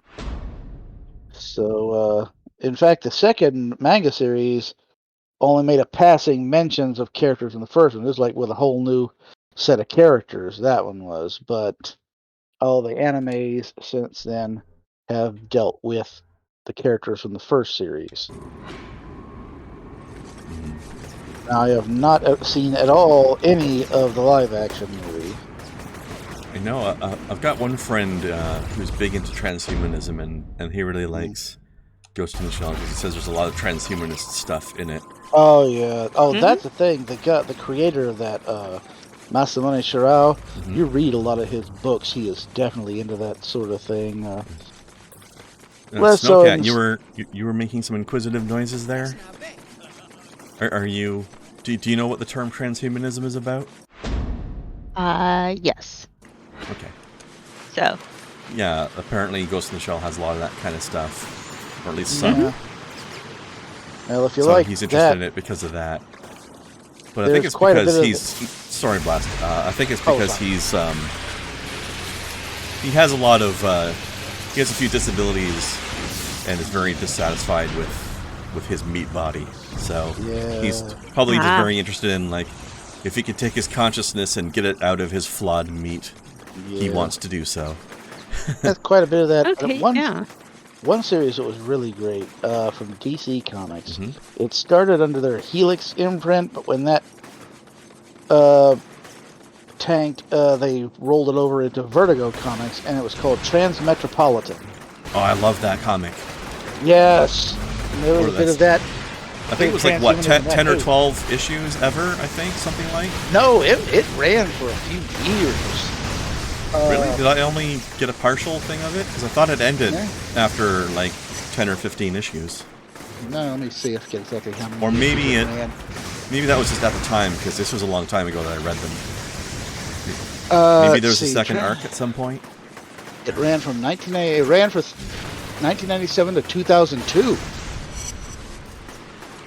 Okay, 5 years. Yeah, it had 60 issues altogether. 60? We're talking about the story about Spider Jerusalem, right? Spider Jerusalem, yeah. Huh. Because I read it after that, but I thought there was much less than that. Oh no, it ran. Holy, it was great. It was great. Maybe there's multiple storylines and I only read one storyline. Yeah, it kind of did. They kind Because of it seemed kind of final at the end, though. Still, highly recommended to anybody who's listening to this who has not read Transmetropolitan. I really suggest doing so. Yeah, I mean, that was Warren Ellis who wrote it, and all his stuff I've loved. The Authority, what was it? In fact, actually, you know, this particular group of people is interesting to say this to, because those of you who know who I'm talking about, yeah. I dare you to just read Transmetropolitan and try to tell me that Spider Jerusalem is not a certain numerical space avian chicken. Numerical space to the Renting Griffin. Spider Jerusalem is just straight up to the Renting Griffin. In a sci-fi dystopia. Yeah, mostly he was based. You could tell he's based on Hunter Thompson. He's halfway between the two people, I think. Yeah. At least one of Warren Ellis's books got sort of adapted into the movie Red. I changed quite a bit. Yeah, Red and Red 2 with Bruce Willis and John Malkovich. But yeah, this guy is like I said, a lot of his stuff is. The 14th precinct's getting hammered by the dustmen. Get over there and help them out. If we lose that precinct, we're in a world of trouble. Oh, maybe that's what it was, Larson.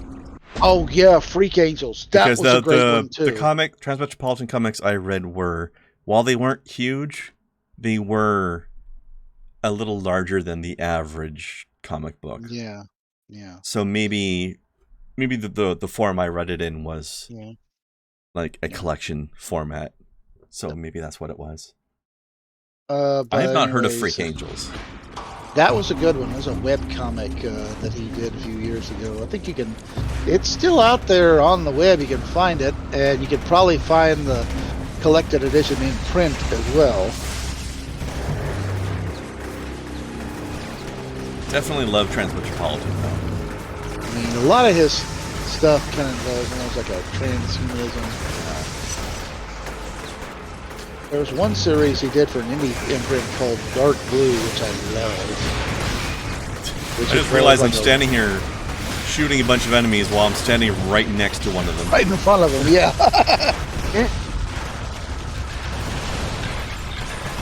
Alright, so apparently these golems are immune to the rockets, but not my grenades.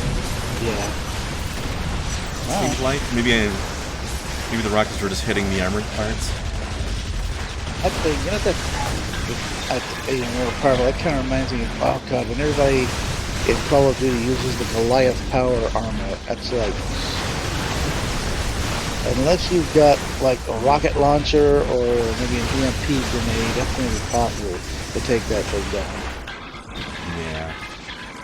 Although, I will say, the new operator skill of the chopper gunner, I did take down one from that. Kind of reminds me of those Titanfall games when you're talking about Titan armor on those guys, or Goliath armor, because Titanfall had those big old mechs. Yep. I haven't played it, but I have access to Titanfall 2. Yeah, the original website I don't think has it. You gotta look through somebody else.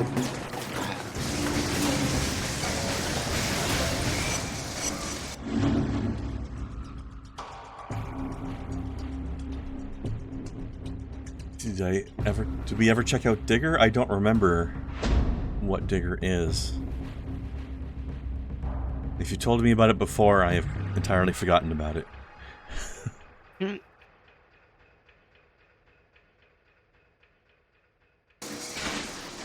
Interesting. Maybe you haven't yet. Close. Thanks, Cole. I don't really read webcomics anymore, though, just because I'm too busy spending time playing video games. Yeah. Yeah, I still read a few of them. Like I'll still read questionable content and least I could do. I like those. Like back when I used to read a lot of webcomics, I was reading them at work while I had free time to pass. Back when I used to work at a call center, when the calls were quiet and I had time between calls, I would read webcomics to fill in the time. What was the other one he did? Those are two of them. Looking for Group. Yeah.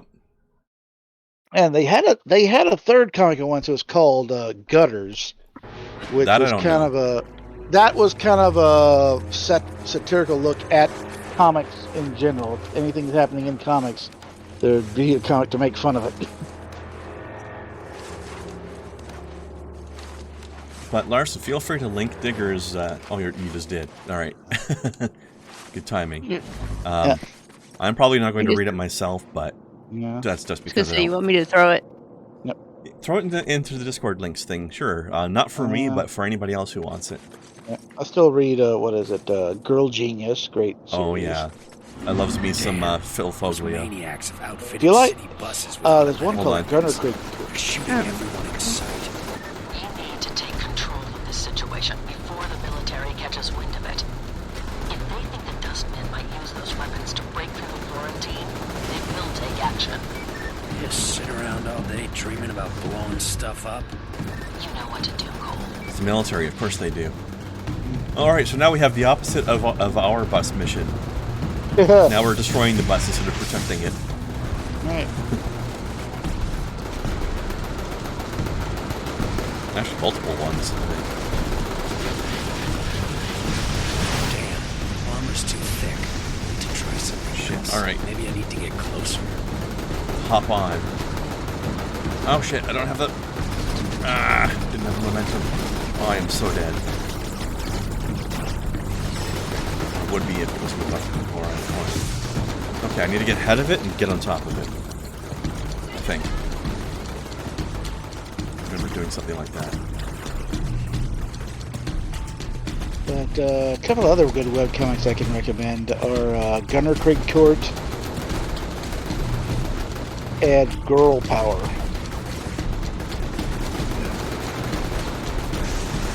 No, Girl Power is better than what it sounds like.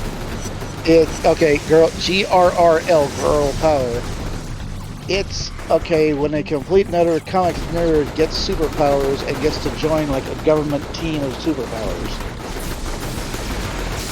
I mean, it sounds cool. It's funny. It's actually pretty funny. I like it.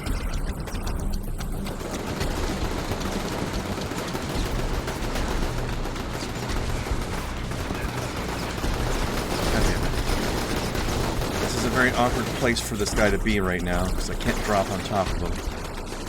Funny is our main character is Sydney Scoville. That's her name. And apropos, because she loves spicy food. Nice. I hope her powers are also spicy. Probably she just like firepower or something like that. No, her powers come from the mysterious orbs that she has that float around her head, earning her hero name Halo. Yeah, eat it. And each orb has a different power. Whichever one she touches is the power she gets. One can fire like a laser blast. One has like a hard light tendril. One makes force fields.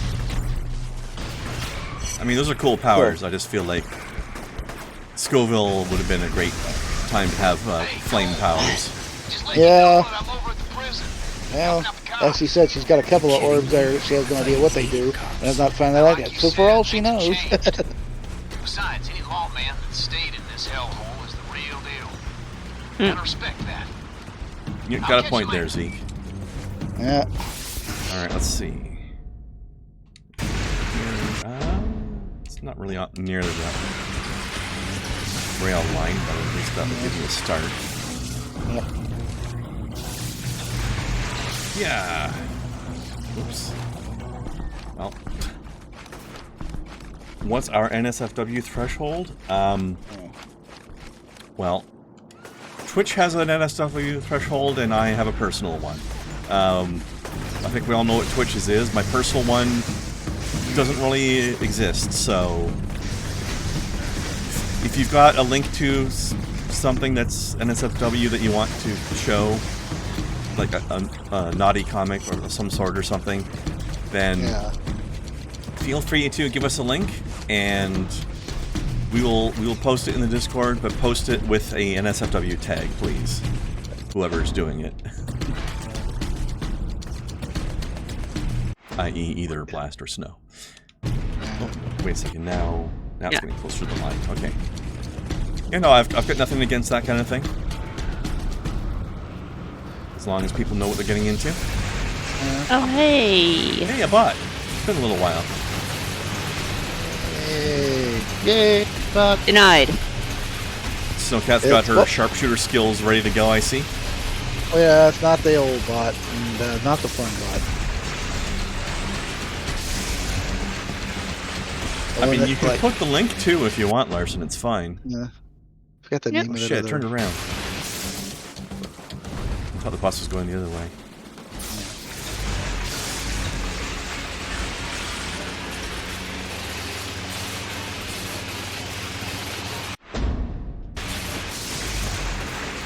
Either way.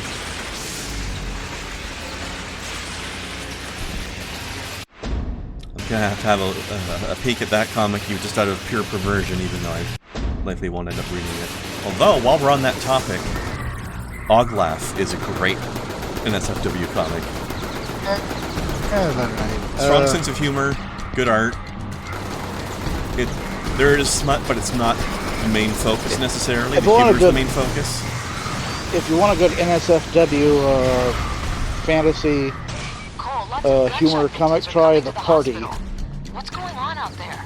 Trash baggers are shooting up the place. Bastards have really gone off the deep end this time. I don't have the supplies for this, Cole.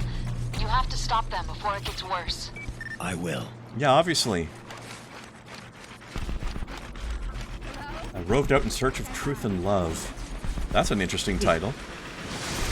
Indeed. And Larson, if you do not know Oglaf, I'll type it.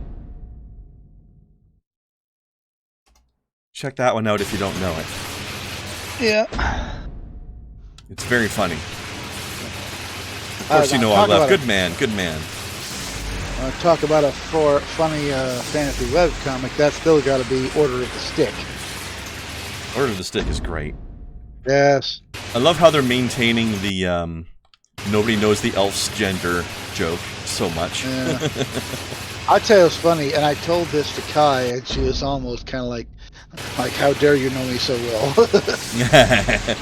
When the one little character, she's like a halfling, but she'd been saved by trolls, so she's almost like looks part troll or something. But when she had hit Roy with some poison, and it's like, oh yeah, I got all the nerve. What you then deadened with a nerve venom. She said, don't be ridiculous. Venom comes from animals. That was a toxin. I said that lightly. I thought of Kai. Yeah, that's very Kai. She would make that counter. Absolutely. Also, when you say that she looks like kind of troll-like, I assume you're talking about the way she dresses and behaves? No, it's like because being raised by something doesn't change her genetics. No, I'm talking about, it looks like she's had skin like troll skin out on her face and parts of her body. That's weird. That's caused by something other than just being raised by them, I'm sure. No, she was rescued though. by... She had been seriously injured and rescued by them, and like some kind of magics from them. Like a blood infusion, maybe? Something like that, yeah. So the parts that grew also, back is this now... D&D or just fantasy in general? It's a bit of D&D, but yeah, kind of general fantasy too. What I mean, like actual D&D, technically, is what I mean.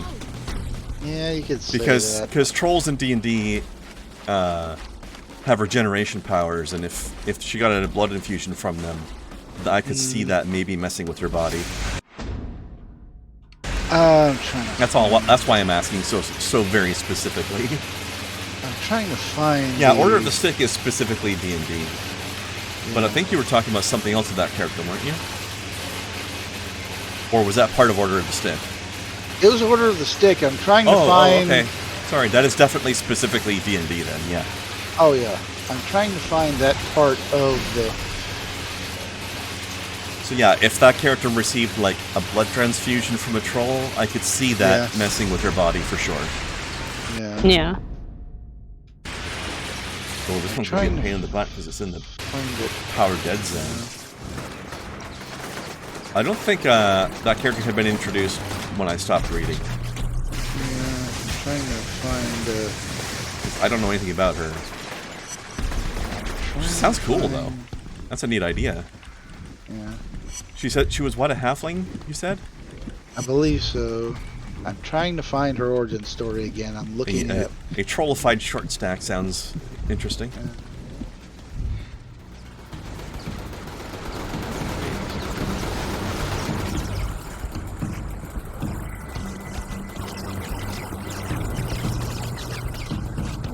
I like that. Zycon? I know all about Zycon. I have first-hand experience. As in, he's the reason I don't have my first hand. In the Hidden Troll Village, visited a bunch of times, survived vials of the regenerative blood for my potions and poisons. He found me months after Zycon left and gave me a bargain of a lifetime. Buy one, get one free.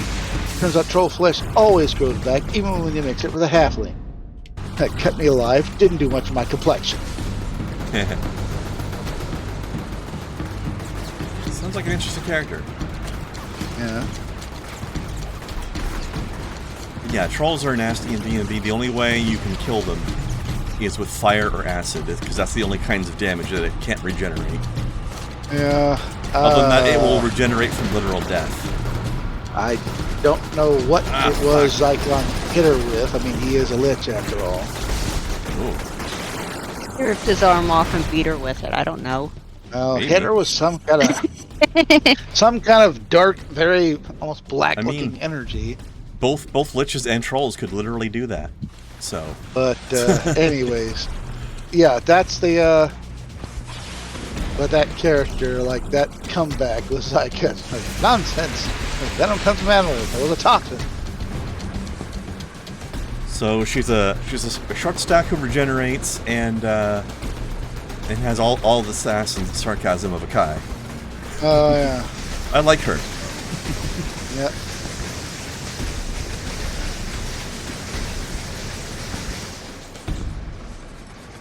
What do you mean, down boy? I didn't say anything flirty. I said she sounds cool. I think it was the short stack comment that. Okay, the term short stack is not exclusively a sexualized comment.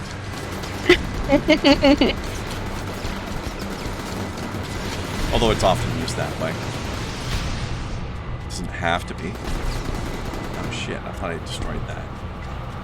Oh well. Yeah. Alright, destroy the bus before I die. I like her character in that they're saying if Zyklon sees he'll rule the world, and it said, well, if your plan succeeds, you may destroy the world. It's like, he just wants to rule it. Is dragging its feet with the clearances.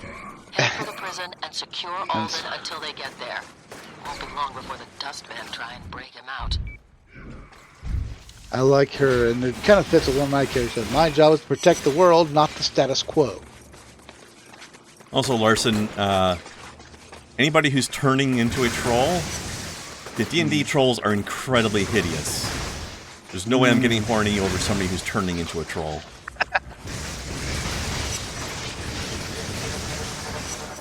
I mean, someone out there's into it. Sure. And it's not me. Not I, but... Yeah. Now, if she was still all halfling and wasn't old, then maybe. Yeah. I'd be into that. I remember a couple of friends of mine, they're married now, but when they were still boyfriend and girlfriend, it was, they were playing a session. He was a halfling druid, and she was a kitsune. And their characters were together. I'm like, wait, how did that work out? Wait, sorry, one was a kitsune and the other one was what? A halfling druid. Okay, so a halfling and a fox. Okay. And I'm just like... Or foxanthro, anyway. Did you just, like, jump on a springboard and hope you didn't miss or something? I mean, kitsunes aren't that big. Yeah. It's not that big of a size difference. It's considered like the same size as humans, right? Ish. but it was still funny because Yeah. I actually derailed like a lot of things Still just funny, by though. mentioning that. Now, if you want to They're hear doing it while something a little standing up. weirder, I heard about somebody who did a tabletop game where I don't remember what the male half of the relationship was, and it doesn't really matter for the story. But somebody in the team, there was a male something or other, a human something or other, I think. I don't know what class. Doesn't matter. Who was dating a female druid character. Twist is, the druid was a centaur. But Okay. druids in D&D, for those who don't know, can shapeshift into animals. Exactly. Right? But she's already half animal to start with. So the DM allowed her to sort of twist that a bit. And because she's half animal to start with, she was allowed to use her wild shape ability to turn human. Like fully human rather than half. So he's dating a centaur, but when it comes to naked fun times, she turned fully human. Oh, wow. There was So it's like, oh, that's an interesting way to do it. No jokes about there's no cock like horse cock. Also no reports as to whether or not she tasted like raisins. well, this is funny. Somebody made I'm looking at Twitter. Somebody led guide Find to that out. guide need to the to find out. cinematic. Go ahead, Blast. Oh, somebody made the little mini comic guide to the cinematic Batman. And well, we start with Adam West. Let's see, Zen master of crime fighting, probably ran for president. Oh, Larson says maybe if it was a Warcraft troll instead of a D&D troll. I agree on that. Yeah. See, I've Keaton, seen some pretty hot DeviantArt of Warcraft trolls. Hey, man. Keaton, top shelf gear, total weirdo, but have somehow dated all your coolest friends. Kilmer, What was that lots of description wins. of? I missed the setup. Michael Keaton's Batman. Oh, okay. Kilmer, lots of wins on the board, asexual icon. Yeah. Is he? I guess. Clooney, Is he asexual, or have they just latched onto him for some reason? Val Kilmer kind of had that vibe going at that time. Because I know there's other characters / celebrities that, for some people, reason haven't. Like I think a lot of some sub community of trans people really latched on to Pennywise from It for some reason. Right. Let's see. They did what now? Latched onto Pennywise. They adopted And who? Pennywise, the evil clown monster, From as being a trans hero and ally for some fucking reason. Oh dear. I haven't heard about this one, and I'm, for lack of a better turn of phrase, balls deep in that community. Okay. Yeah. I don't know why some people did this. But there seems to be a subset of the trans community that for some reason is adopting all kinds of villains as part of their allyship. I don't know why.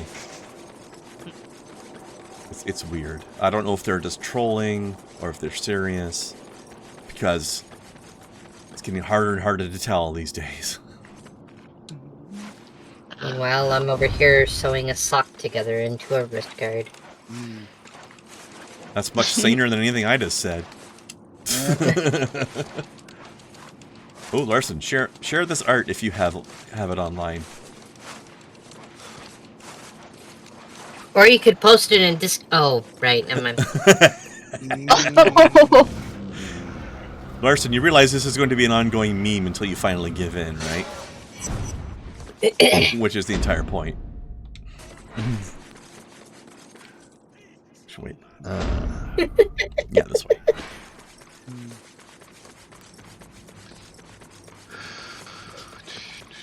Then again, speaking of short snacks, I've seen some pretty cute gobbos on DeviantArt as well. Thank you! Bless you. Thank you. I think I told you guys before about very briefly lived goblin character I was playing a little while in D&D? Maybe. Or maybe some of you. I was playing... Okay, Kai will hate this part, but it was part of a Pathfinder game. But Well, I mean... At one point in Pathfinder, they were doing this interesting thing where they introduced rules for... I forget exactly what they called it, but it was like a racial trait thing you would get as you'd level up, and you have a few choices of it, rather than just the default ones. So... And one of the ones goblins could get is half a point of fire resistance when they level up, because in Pathfinder, goblins are pyromaniacs, basically. Yeah. It's a big part of their culture. So at one point, I decided to try out the alchemist class. So I made this little goblin girl character who was an alchemist, loved to play with fire and make bombs. And whenever I leveled up, I would take the half point of fire resistance. So that after a little while, so basically half my level is my fire resistance score, and that means whenever I take fire damage, I reduce it by that number. Potentially down to 0. So my goal was at the point that there's an item in the game called Alchemist's Fire, which is like a little vial of kind of like napalm, I guess. It's a little vial, you throw it. I think it does like a D8 fire damage or something. Yep. On impact, when it shatters on people. And my idea was, once I got to the point where I had like a reliable amount of, I think it's a D6 fire damage. It's not a lot. But it allows you to have ranged fire damage for people who aren't wizards, right? I think I decided, like, once I had 5 points worth of fire resistance, my character was going to start using Alchemist's Fire as sauce on her food and eat it. Yeah. Okay. Because there was a 5 out of 6 chance that I was going to take no damage from it anyway. So it's just like she's going to use it as spice on her food. Because she's a goblin and she's kind of crazy.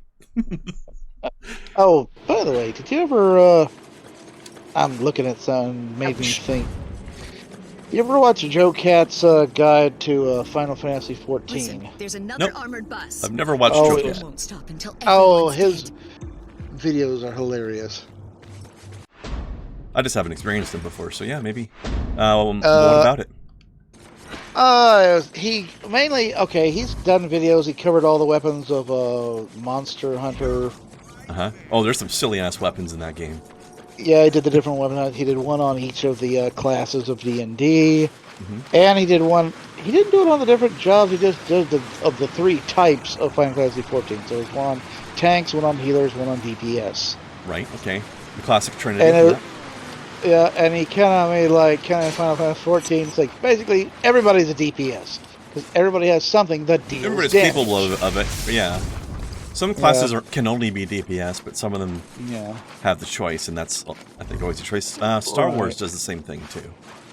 But I love a lot of his tips on, especially the one that went the most into depth to me was on DPS, talking about this, and things where it says what they call the off-global cooldowns, off OGCD, so basically your free damage buttons.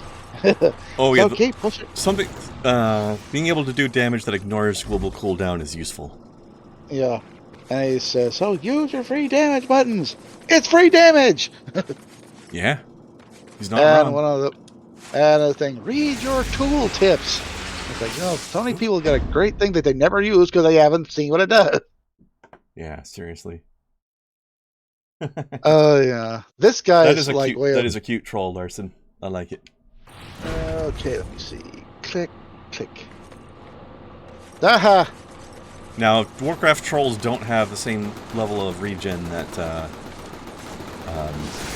D&D trolls have, but it's still a cute picture. And they do have some, actually. They heal faster than other races do. Just not to the D&D level. If you notice how, much cuter they make the female versions of races in just about any game, everything from World of Warcraft to D&D to Final Fantasy XIV. about to jump off the roof and that guy shot me too. Oof! Ah. Thanks for your help. I would prefer less lethal help next time, though. Yeah. Oh, hey! Get out of the way, dude. Of course, it depends on the game and the race. Like, sometimes the female characters just look straight up badass, as opposed to cutesy. Or sometimes they can be both. When you look kind at of what the you get out of female trolls in Warcraft. They can, they're pretty, but they also look like they can get pretty nasty. Yeah, and hell, look at take out the aura. The aura, yeah. Looking totally different between male and females. I don't know how I would feel about cuddling somebody who has, like, hard plates on her body. But they're very pretty otherwise. Like, they don't have the hard plates everywhere, but they do have them. That was one thing people always had a problem with the 4th edition D&D. It's like, okay. There's so many things in 4th edition to have a problem with. Well, mainly like every race, it seems like the female version just got hips and tits. And? It's almost like that's what females have. I know, but it's kind of like, yeah, but if they're like, Dragonborn or hell, even fucking kobolds have them, it's like, lizards. Yeah. Now, I would remember when kobolds were actually canines instead of lizards? Yeah. I would. That was 2nd edition. I think so. I don't. I kind of made the argument. Oh, that's okay. I'm not asking you to make an argument. Well, I made the argument that they are all classified as humanoid, so. So. But, what's the remainder of the point you're working towards there? You trailed off there, Blast. Like I said, that was my main argument, that they're humanoid and races like that. Now, if you look like something in like a purple worm or an umber hulk, no, they're not going to. Well, see, my stance on that one is that if there are certain species of tarantula that can lactate, then anything can. Yeah. That's true. I wish I could find somebody did a great video of this, drawing of this female dragonborn mercenary, and it looked great. I saw something the other day on, I think it was DeviantArt, or somebody was drawing a female, like, lizard or snake type person, who then, fourth wall breaking style, was like yelling at the artist and being like, "Hey, I'm a reptile. Why don't you draw tits on me?" Because tits make everything better. Yes, and okay, Snow says that aura scales are like alligators, soft but sturdy. Because the rest of us are too busy going on to let her talk. Yeah. Kobolds are rodents in Final Fantasy XIV? Interesting. Actually, no, I've seen them before, yeah. In D&D, it's interesting because kobolds in 2nd edition and possibly before that were canine in origin, like little dogmen. Yeah. And later they became changed to lizard/draconic. Still the same size, though. I have often told the tale of some of the more iconic D&D monsters that were inspired by a little cheap bag of plastic toys. Yep. Yeah, like the rust monster, the owl bear, the bullet. They came from that toy, and I actually had those toys, and I had them before I ever played D&D. When I looked at the rust monster, I said, "Hey, that looked like a thing from that little bag of toys I had." Bullets are definitely scary. Armored land sharks, basically. Anagram. Don't open the door, man. Pizza delivery. I'm actually a dolphin, man. I remember that one too. That was a good sketch. God. Yes. And the thing is, I saw that sketch long before I ever actually saw the movie Jaws, and when I got some of the stuff they're doing, I was like, oh god, it's even funnier. Rodents are lemurs, oh man. Lemur. And of course, the internet being what it is, I've actually stumbled across Rule 34 of Final Fantasy 14 kobolds. Of course. Because it's a rule. Rules are rules. Yep. Yep. But also Aura and also, you know, Mikote, so it balances out. It's like somebody was making up something when they were talking about Rule 34 that it was just a corner. It says, is that really true? I mean, and they were getting up theoretical things and what porn of them would be. And finally, when they came up one of those things and they sat for a second, he says, does anybody have that domain name? Or something? I'm checking now. Jar Jar Binks porn? There are no exceptions. Yep. Yep. Yeah, at least they have taste in which porn they make. I will say, I was looking...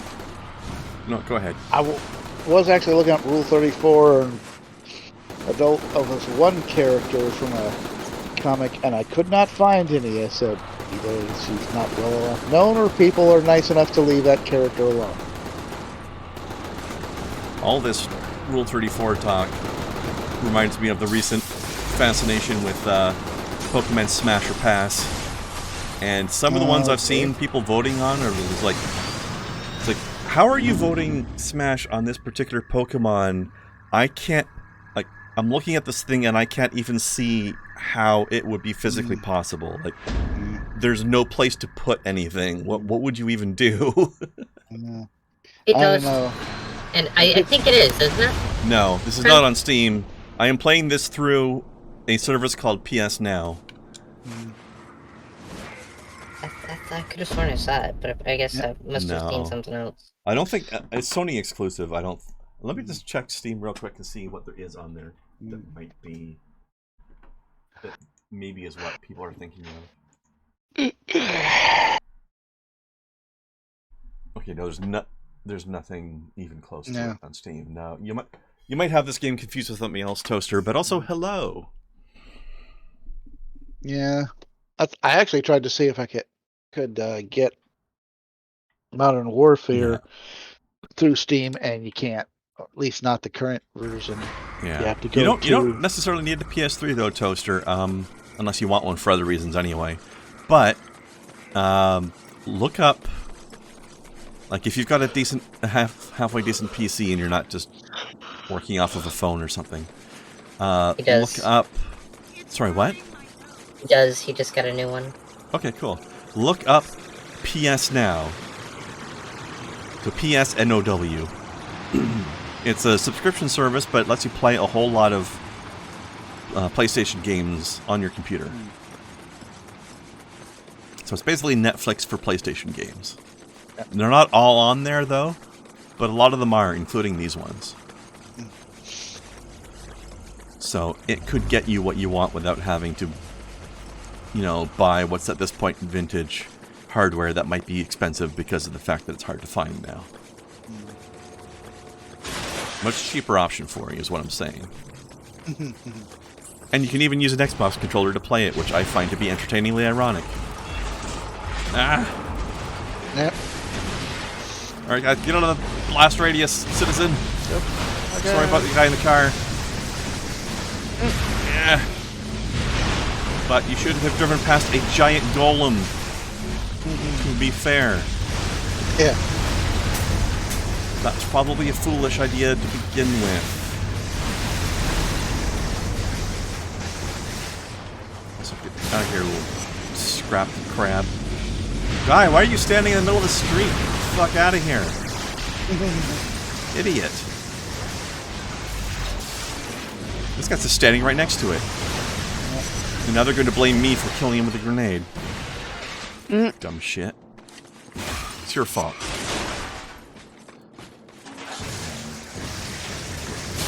I do like the way you can kick them while they're down, though. That's fun.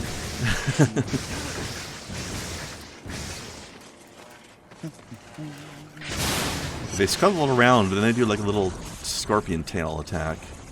I think the game calls them crabs. Somebody was making a... Okay, you've seen the Indiana Jones movies, right? Yeah. Do you know there's one guy who's appeared in all three of the original three movies, that is not Harrison Ford. I was going to make that joke, but no, I did not. Yeah. Character's name is Pat Roach. He is a former professional wrestler, and he's appeared in all 3 movies as different characters. He played the big bald German mechanic that he fights on the airstrip in the first one. He plays the big Indian dude who gets pulled under the grinding wheel. Yeah, he always meets a very grisly end in each movie. Nice. Also, Larson, if your friend was surprised by that fact, then your friend is a sweet summer child.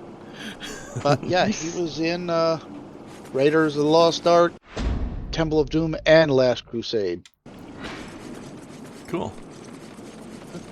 I'm at the prison, Moya. The Dustmen are going to hit it with everything they've got. And the extraction team is still 20 miles away. Do whatever it takes to keep Alden secure. Okay, then.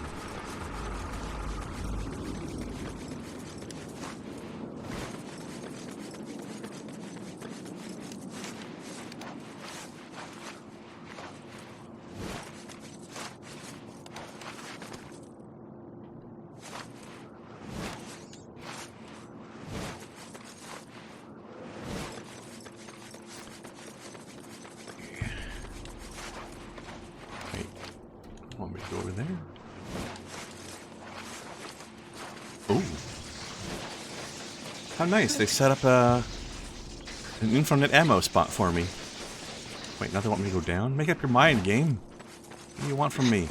Oh, The there's boys in zinc. blue need to move some lops to a more secure area of the prison. Lops? Gotta hold off The the fuck are trash lops? baggers while they make the move.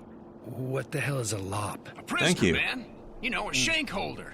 Come on, give it the Lots lingo. of bunnies. Oh, and check it out. That Yeah. walkway up there is cracking with Stabby juice. bunnies, apparently. Little thing I whipped up. Thank you, Zeke. Thanks. Ain't damn right. See, he knows how to take a compliment. Unlike Trish. Incoming fire! Get the prisoners to cell block D! Keep those things off us, Cole. What things? There's nothing here. There's something. What? Are they talking about the movie things?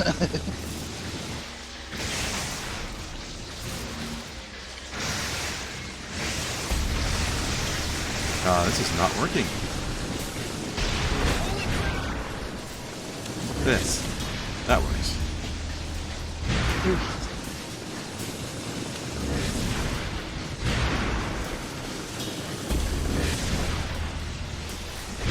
Alright, we're playing tennis with the golems. More like badminton, I guess. The hockey. Shot on goalie. Ah, that is a card.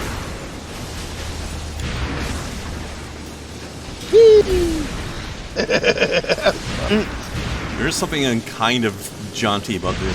Damn it. I pushed the button but it didn't work. There's something kind of jaunty about the spinning cars. It's like coming over like, wee!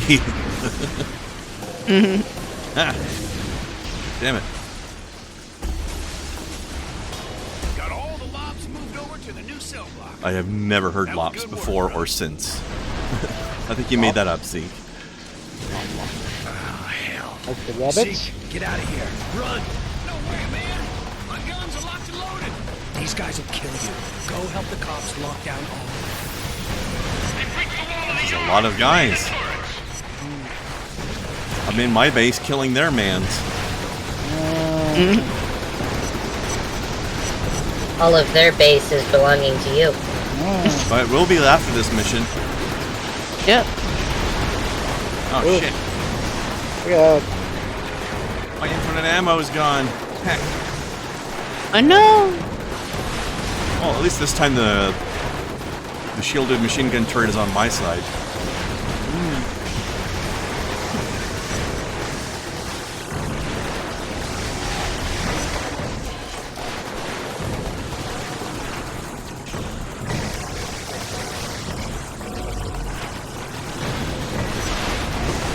Sorry, officer.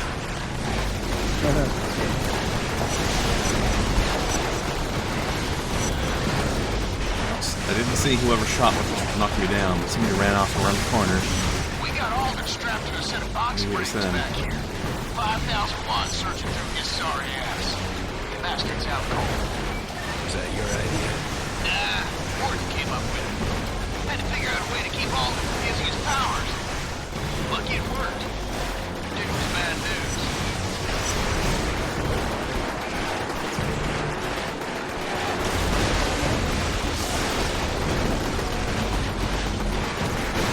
If these guys flank me, you'll get the full brunt of it. Just be ready, Zeke. We can't let them get Alden. Some rest, Larson. Good night, sir. Good night, Larson. I'm a bit swamped to be paying attention to the chat right now, so thank you for the call out. Juice. I imagine he could have done it himself if he was in the Discord. Probably. But alas. Alack and alas. Yep. There's definitely a lack. A lack of Larson.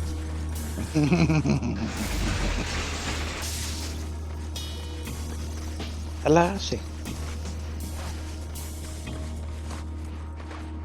So another one of those attention to detail things. I like how I can tell which light sources I've drained electricity from or not.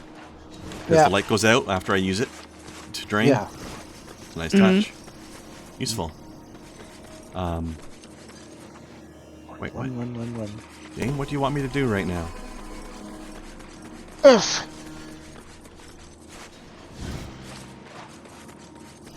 Okay.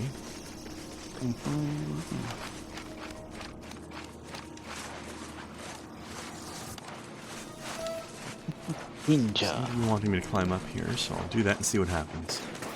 I'll go. Okay, there's more enemies up here. Ninja style. Oops. I was up there with guns. Who would have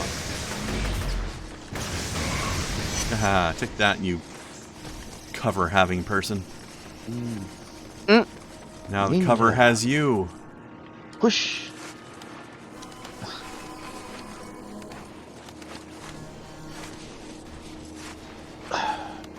Yeah. Alright. Hup-de-hoo. Hup. Hiya. My ninja skills. Oops. Yep. Oh, I hate that. Oops. The collapsing platform, I hate those. Yeah. I'm not 100%. Oh no, they do. Okay, I was gonna say I wasn't sure if they actually collapse or just make you think they do, but then I turned around and the cement was gone. Yeah. Although they did leave behind the girders, and you can still use the girders, but it still messes with you while you're on the way. Yeah, you're standing on it, you don't know. It would probably dump you off if you were standing on it. You might be able to come back to it later as a girder, but at that moment, I think it will still drop you if you're on it when it happens. Yeah. Because you're not properly balanced on the girder.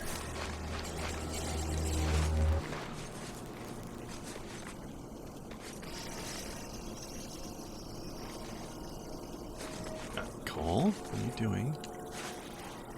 There we go. Just turning some Lara Croft BS now. Yeah. I think, you know, if I did... Thank you for pronouncing her name correctly, by the way. I thought everybody knew that. There's a lot of people that call her Laura.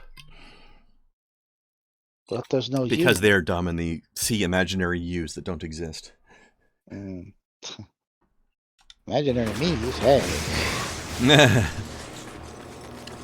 I think if I did my stream like if I did a stream and I was doing like Lego kits and probably expanding the chat, I'd probably have the perfect name. I'd call it Bricks and BS. That is pretty good. Very on brand for you.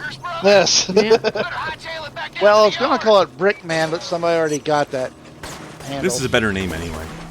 Yeah. I would even have a theme song. Like da da da da da da da da Brickman. Or actually something that might actually roll off the tongue even better. Bricks and Bull. Yeah. Although it might confuse some people, I suppose. Yeah.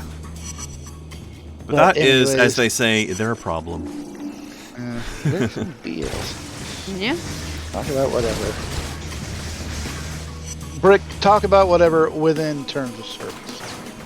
Well, yeah. That's implied. Yes. But sometimes you have to be very specific with some idiots. I feel like that would be the part in Caddyshack when Lou was, and they're having that wager between the two guys that this is against club rules, and I'd like your promise to waive all sanction against said referee or anything else that might get me fired. It's like, don't, like, you get busted, don't take me down with you. Yeah.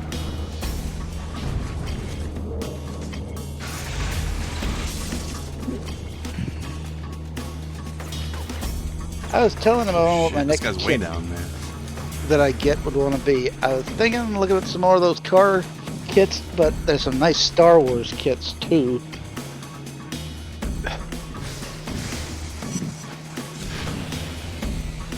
I ain't ready to drop the $150 on the big kits yet, but Flying head shock. Nice. yeah.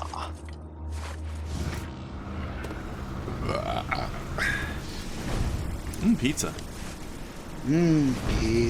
Pizza. Went to my favorite Pizza's pizza joint downtown today. Oh yeah. So yum. Oh, that one place he told me about. Yeah. It's been a little while since the last one in there. They have a special deal where you can get certain pizzas at half price, but only at certain times of the day and only on certain days of the week. So I took advantage of the fact that I could do that today. I can't remember the last time I actually went and got pizza. It was probably during the shutdown a couple of years ago. I ordered Pizza Hut and just went and got it at the drive-thru. This is one of those places where it's like fancier pizzas and they're like personal pizza size. Oh yeah. Now, there's a couple of places in here, and they're like fast mart service stations, and they have a thing called Hunt Brothers Pizza. And it's just a big old slice of pizza. You know, it's like they get one pizza, it looks like it maybe like what we call a medium size. That's like a 12-inch, and it's just cut into 4 slices, and you just get a slice of that. And I've made a meal out. A 310 millimeter pizza. I need that. Also, any pizza can be a personal pizza if you try hard enough. Yeah. It's more like true. putting this whole pizza in my mouth. I mean, sure you could. Well, That's my favorite kind of fitness. yeah, I was like the one. I use that same philosophy of the personal pizza. Like, okay, when you have somebody buys like the first birthday cake, they get a little bitty cake for the birthday child, and it's called a smash cake. Because that's what the kid's gonna do with it. And I said, any Gross. cake can be a. Is that the sequel to American Pie? No. Hopefully the kid don't do that with the cake. Oh, you did say smash. I did have to get after someone at one point because if a kid is not interested in trying to like do that with the cake and just sitting there looking at it, that does not mean grab the cake and try to put it on the kid yourself. Yeah, that's stupid. But I will say though, any cake can be a smash cake. That's just rude. I don't know what a smash cake is. It's cake you smash. Yeah, that's basically put it in front of the kid. The kid's probably just going to take his hand right into the thing to eat it. So I was gonna say that's not what the cake you smash means to me. Yeah, well, that's because you're a degenerate. That's because Thank you you. ain't got stick. Thank you, Please Slash. do You're not put welcome. Please do not put your junk in the cake. That is just. Yeah, everybody knows that you do, that's what pies are for, not cakes. the Well, hell just you tell your doing, mother Zeke? we ate it. I told you to stay away, Alden. I guess. I do enjoy Eugene Levy. Oh God, I've enjoyed Eugene Levy since back in the 80s when we did SCTV and that. I mean, Yep. Same. Yep. Where the hell is this? Oh, crap. But, yeah, that...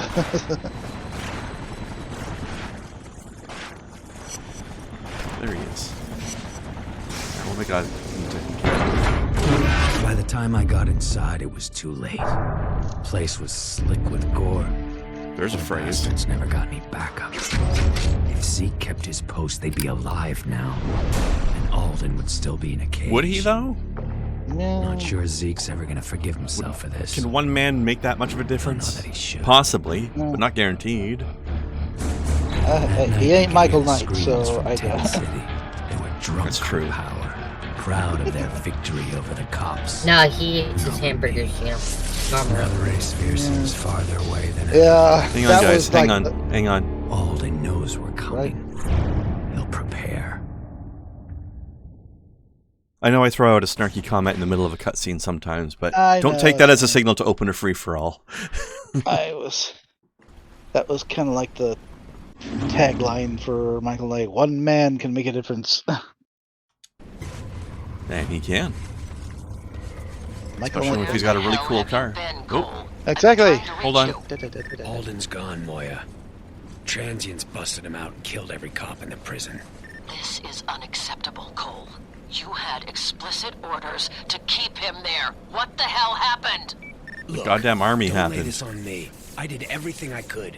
Zeke is the one who blew it. I told him to shit. stay back and help the cops. Threw my friend under the bus. It's time to cut him loose, Cole.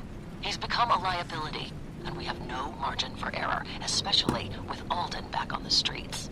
I'm gonna make a run on the next substation and beat the hell out of some bad guys.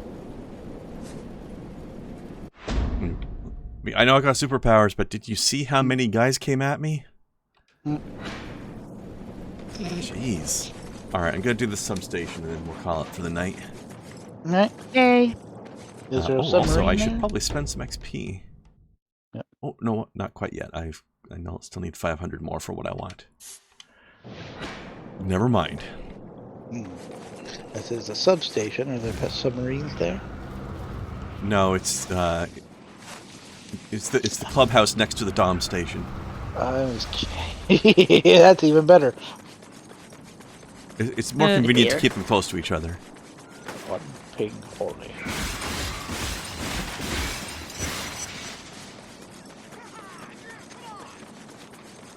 I am so cool, you're right. There are things in there. Look at this guy just walking down the sidewalk. Cole, I'm at the hospital, and Zeke is here. He's really upset. But maybe he should check himself in for a while. Might do him some good. He keeps muttering stuff about the prison. What happened? He was supposed to help the cops keep an eye on Alden, make sure he stayed locked up. But Zeke took off, and it all went to hell. Cops are dead, and Alden's free. That's horrible. I know he means well, but this is serious business. People are dying, and I can't protect everyone. Might be time for Zeke to take a seat on the bench. I'll see you later.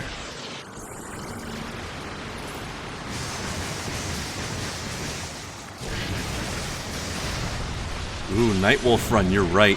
A remaster of this game would be incredible. Mm-hmm. I would love that. Nope. I'm still saying they need to do a remaster of Ninja Gaiden. Like the very first one? Well, Or maybe the like Xbox one? Yeah, the Xbox and Sigma and its sequels. But those are... I would like a remake of the very first one too. That was That one, well... They're both very like- hard games, mind you. But Oh yeah, I mean the PS, the NES, but also, I mean I have I see a shard. the original arcade version on my Switch, in the arcade series. Yeah, it was originally an arcade game, and it was super hard as well. I bet. I don't think there's a single Ninja Gaiden game that isn't hard as hell. I mean, it Oh, pretty much It pretty much was the predecessor to what we get from Software now. Are you kidding? FromSoft, Dark Souls is way easier than Ninja Gaiden. Dark Souls is actually reasonable. That was like, what was it, Techno, that made the original arcade one.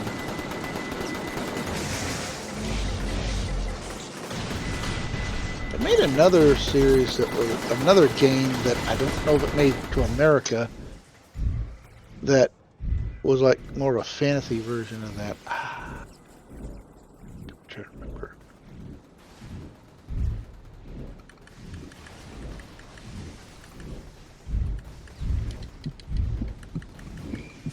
Oh, God, I'm so close to dead.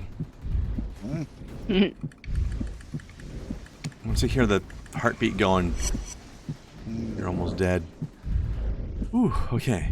Breathing space. Oh, your PS3 broke, Nightwolf? That's awful. Sorry to hear that. Ooh, Legend of Dragoon was really good, too. Did you ever play Legend of Legaia? Another one of my favorites. Legend of Legaia was awesome. A very unique take on JRPGs with martial arts and how that worked. That I haven't seen mimicked since.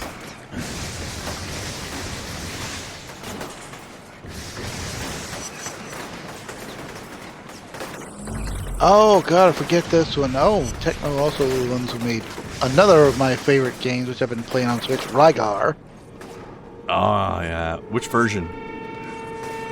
Like the original arcade version. Oh, that was awesome. Yeah. Yes. I also like the NES version, but they were very different games. Oh yeah. This is a lot of mans. Die. Oh wow. There's a Give PS2 you all to and die. Wii. Have a car. There was a game. You have a car. Rygar Legendary. That was a good squish. There's a Rygar game for the PS2 and the Wii. I don't know what that version's like. Nightwolf, though, if you get a chance to play Legend of Legaia 1 or 2, I highly recommend you do it. Actually, I'm going to check PS Now and the PlayStation Store to see if they have them.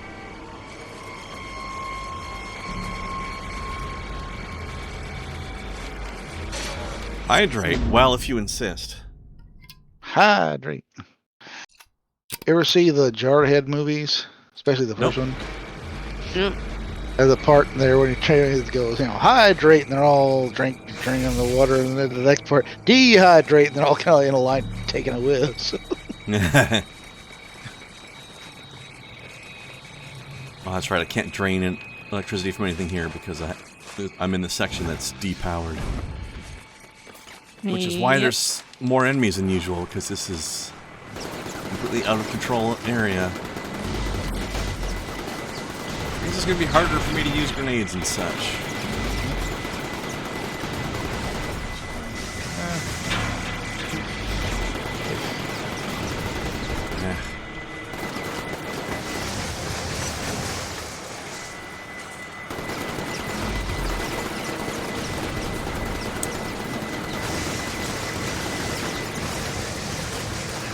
Also, it's going to be harder for me to heal. But car batteries exist, so I can use that. Yep. And when I shoot guys like this, I recharge a little bit too. Don't heal, Nice. though. That does give me a little bit of power back, which is one of the perks of good alignment. I think evil alignment shots do more damage, but I can recharge middle of the battle this way. Slowly, but I can. Oh, heck. I was trying to shoot over the car, but I hit the car. Darn it. Alright.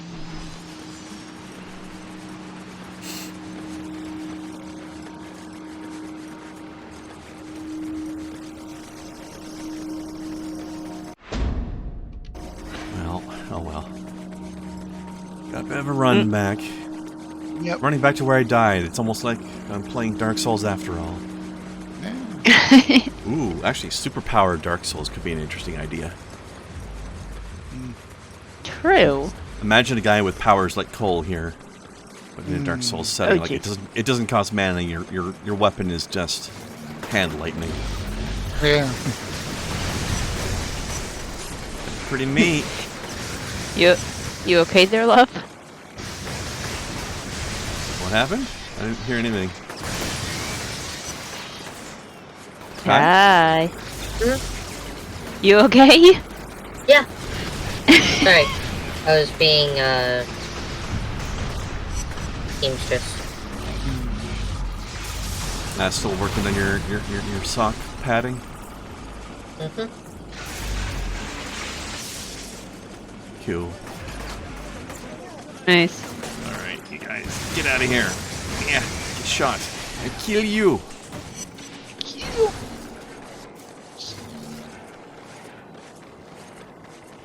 Okay. Whew.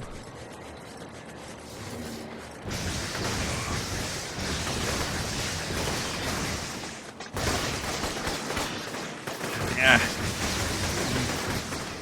It's so awkward when you try to punch a guy and then you whiff, but now you're just like all out of sorts because the animation wasted some of your time. Now all the mans are coming after you.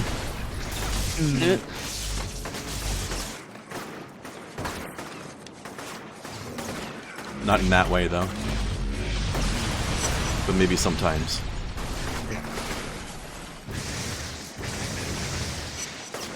Like that game I told you about on Steam earlier, right? Right, Snow? Mm-hmm.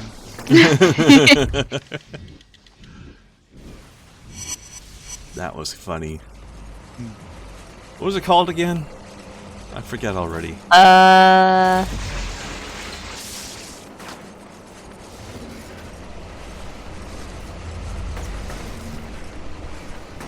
I forget. Just still have it in your DMs, I'm sure. Yeah.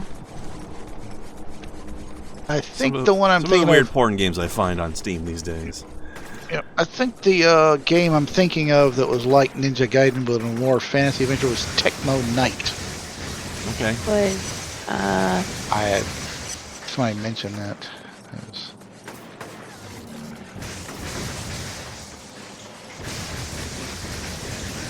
Let's see. You had that Succubus Castle one that you didn't tell me the name of, but Because I didn't remember it. The one called Intense Love Shot.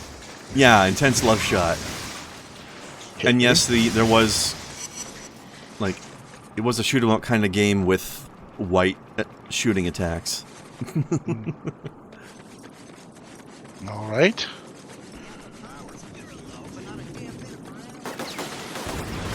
Yeah.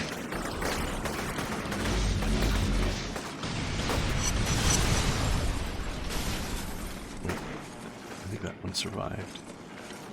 Take that.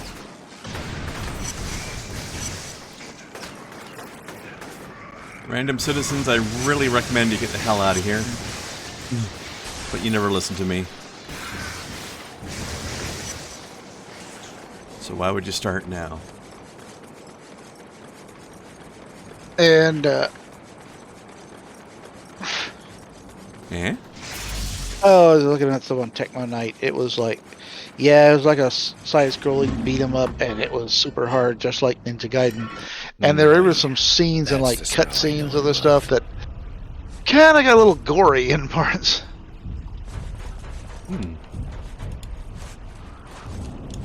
Speaking of classic side-scrolling games, you remember ActRaiser? ActRaiser. That was a fun game. It was half town building sim, half side-scrolling beat 'em up. Oh yeah, Side-scrolling yeah. platformer, I should say. Yeah. Ninja Gaiden wasn't really a beat 'em up per se.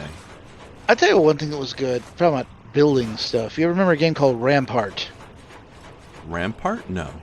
You kind of built up your castles, built the walls up, placed cannons, and then you'd kind of shoot at the other guy's fortress to try and knock it down and keep yours standing.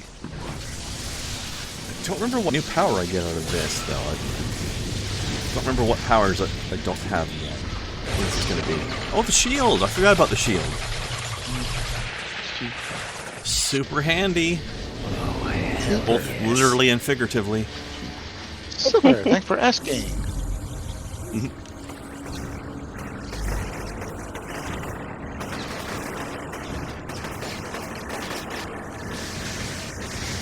Of course, I could use it here, but I don't know if I can use it while I'm also shooting. So,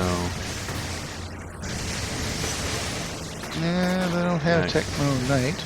They got Tecmo Bowl for the Switch. yeah, that's an old game. Oh yeah, but one of the better football video games of that era. Not that there was a lot of competition at the time. Right, that's what I'm saying. But even by today's standards, like the strategy and gameplay. What else would he have at that time? Like NES, we had 10-yard fight for the NES. So. Alright.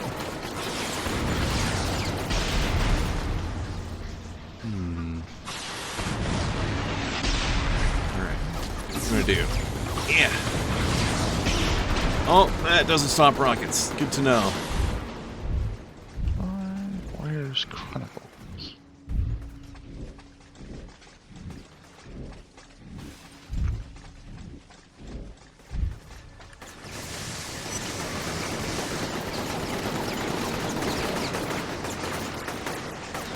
You guys in there. What are you doing?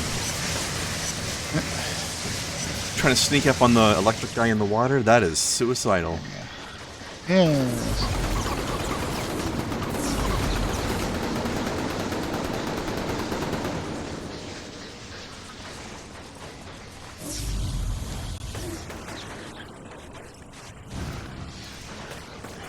Hey, friend. Nice machine gun turret you got there. Be a shame if something happened to it. And you. Actually, they won't let me break it. That's okay. It's not going to be a threat to me anymore. Usually they let you destroy those, but not this time for some reason. Yeah. Ah, they're in the water again. How adorably stupid. Oops. Oops. What the hell? Please, AoE, attack me. Okay, if you insist.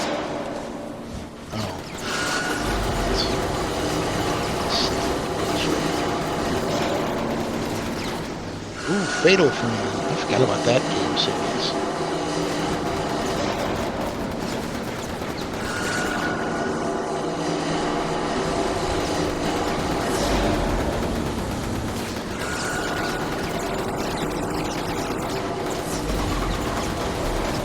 Yeah, not on the Switch.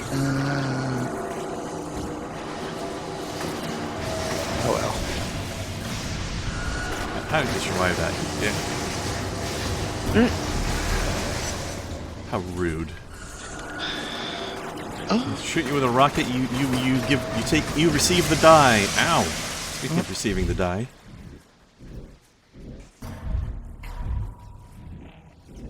Oh look, there's somebody back. Oh yeah, the guy shooting the machine gun tower. Here's the guy I'm detecting back there.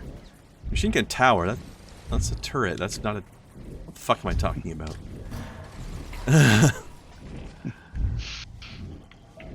Flashbacks of playing balloons. I guess. I do love me a good tower defense. Balloons was pretty good, yeah. It's better, One of the but better ones. it's not bad. Huh?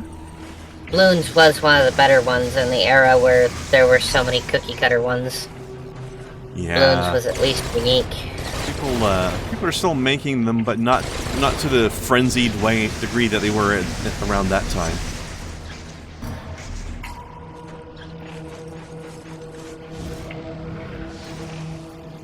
Unfortunately, for every good tower defense game, there's like 90 bad ones. Yeah. But that's pretty much just the same thing as what Kai said. Yep. Defense Grid is a pretty good one, though. So here's a question, friend. Sure, but give me 1 second. There's about to be dialogue. Probably.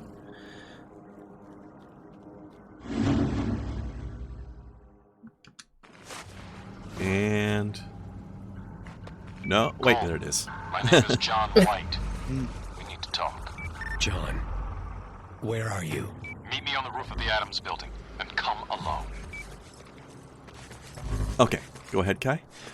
Hey, Moya. Oh shit, never mind. Ow. God damn it, game. John just called me. What? All I heard was static. What did he say? Wants me to meet him. Heading over there right now.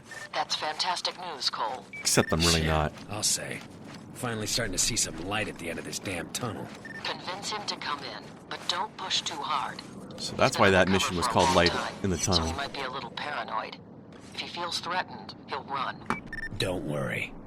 I'll handle it. Okay, game, are you done? Are you done? Okay. Kai, yes, go.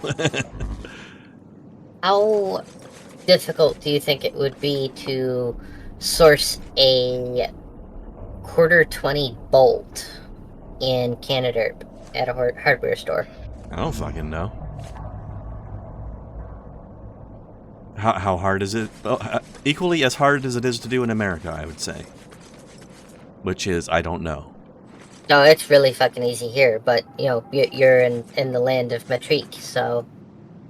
I mean, it wouldn't be by that measurement, I'm sure, but... I'm sure the equivalent thing exists in a correct measurement system. The reason I ask is because quarter 20 is non-metric as it is actually a world standard for a specific kind of fastener. I mean, we might even call it that. I don't know. Why do you ask, though? Because I'm pretty sure that if you can source a quarter 20 bolt, you can just use the part of the camera mount that you already have and just put a quarter 20 bolt in it instead, and that'll bolt right into the camera. And you wouldn't have to wait for me to make anything. Oh, you mean the equivalent of the camera you have now? Is that Yeah. what you're saying? Okay. Mm-hmm. Well, that might be something worth looking up later then. Okay, one more bit of dialogue, and then we're done for the night here. Let's get this dead drop. Is anyone over there listening to these drops? No. It's been 2 weeks since I've had any contact with the agency, and the stuff I'm seeing is a million times worse than what we expected. Animals with superpowers, people moving things with their minds. You can't expect me to handle all of this all on my own.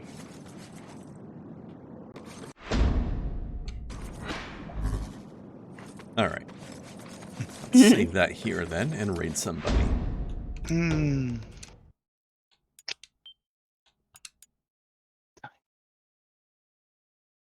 Yeah, I'm sure those things exist here. Whether we use that measurement or the metric equivalent, I'm sure it exists.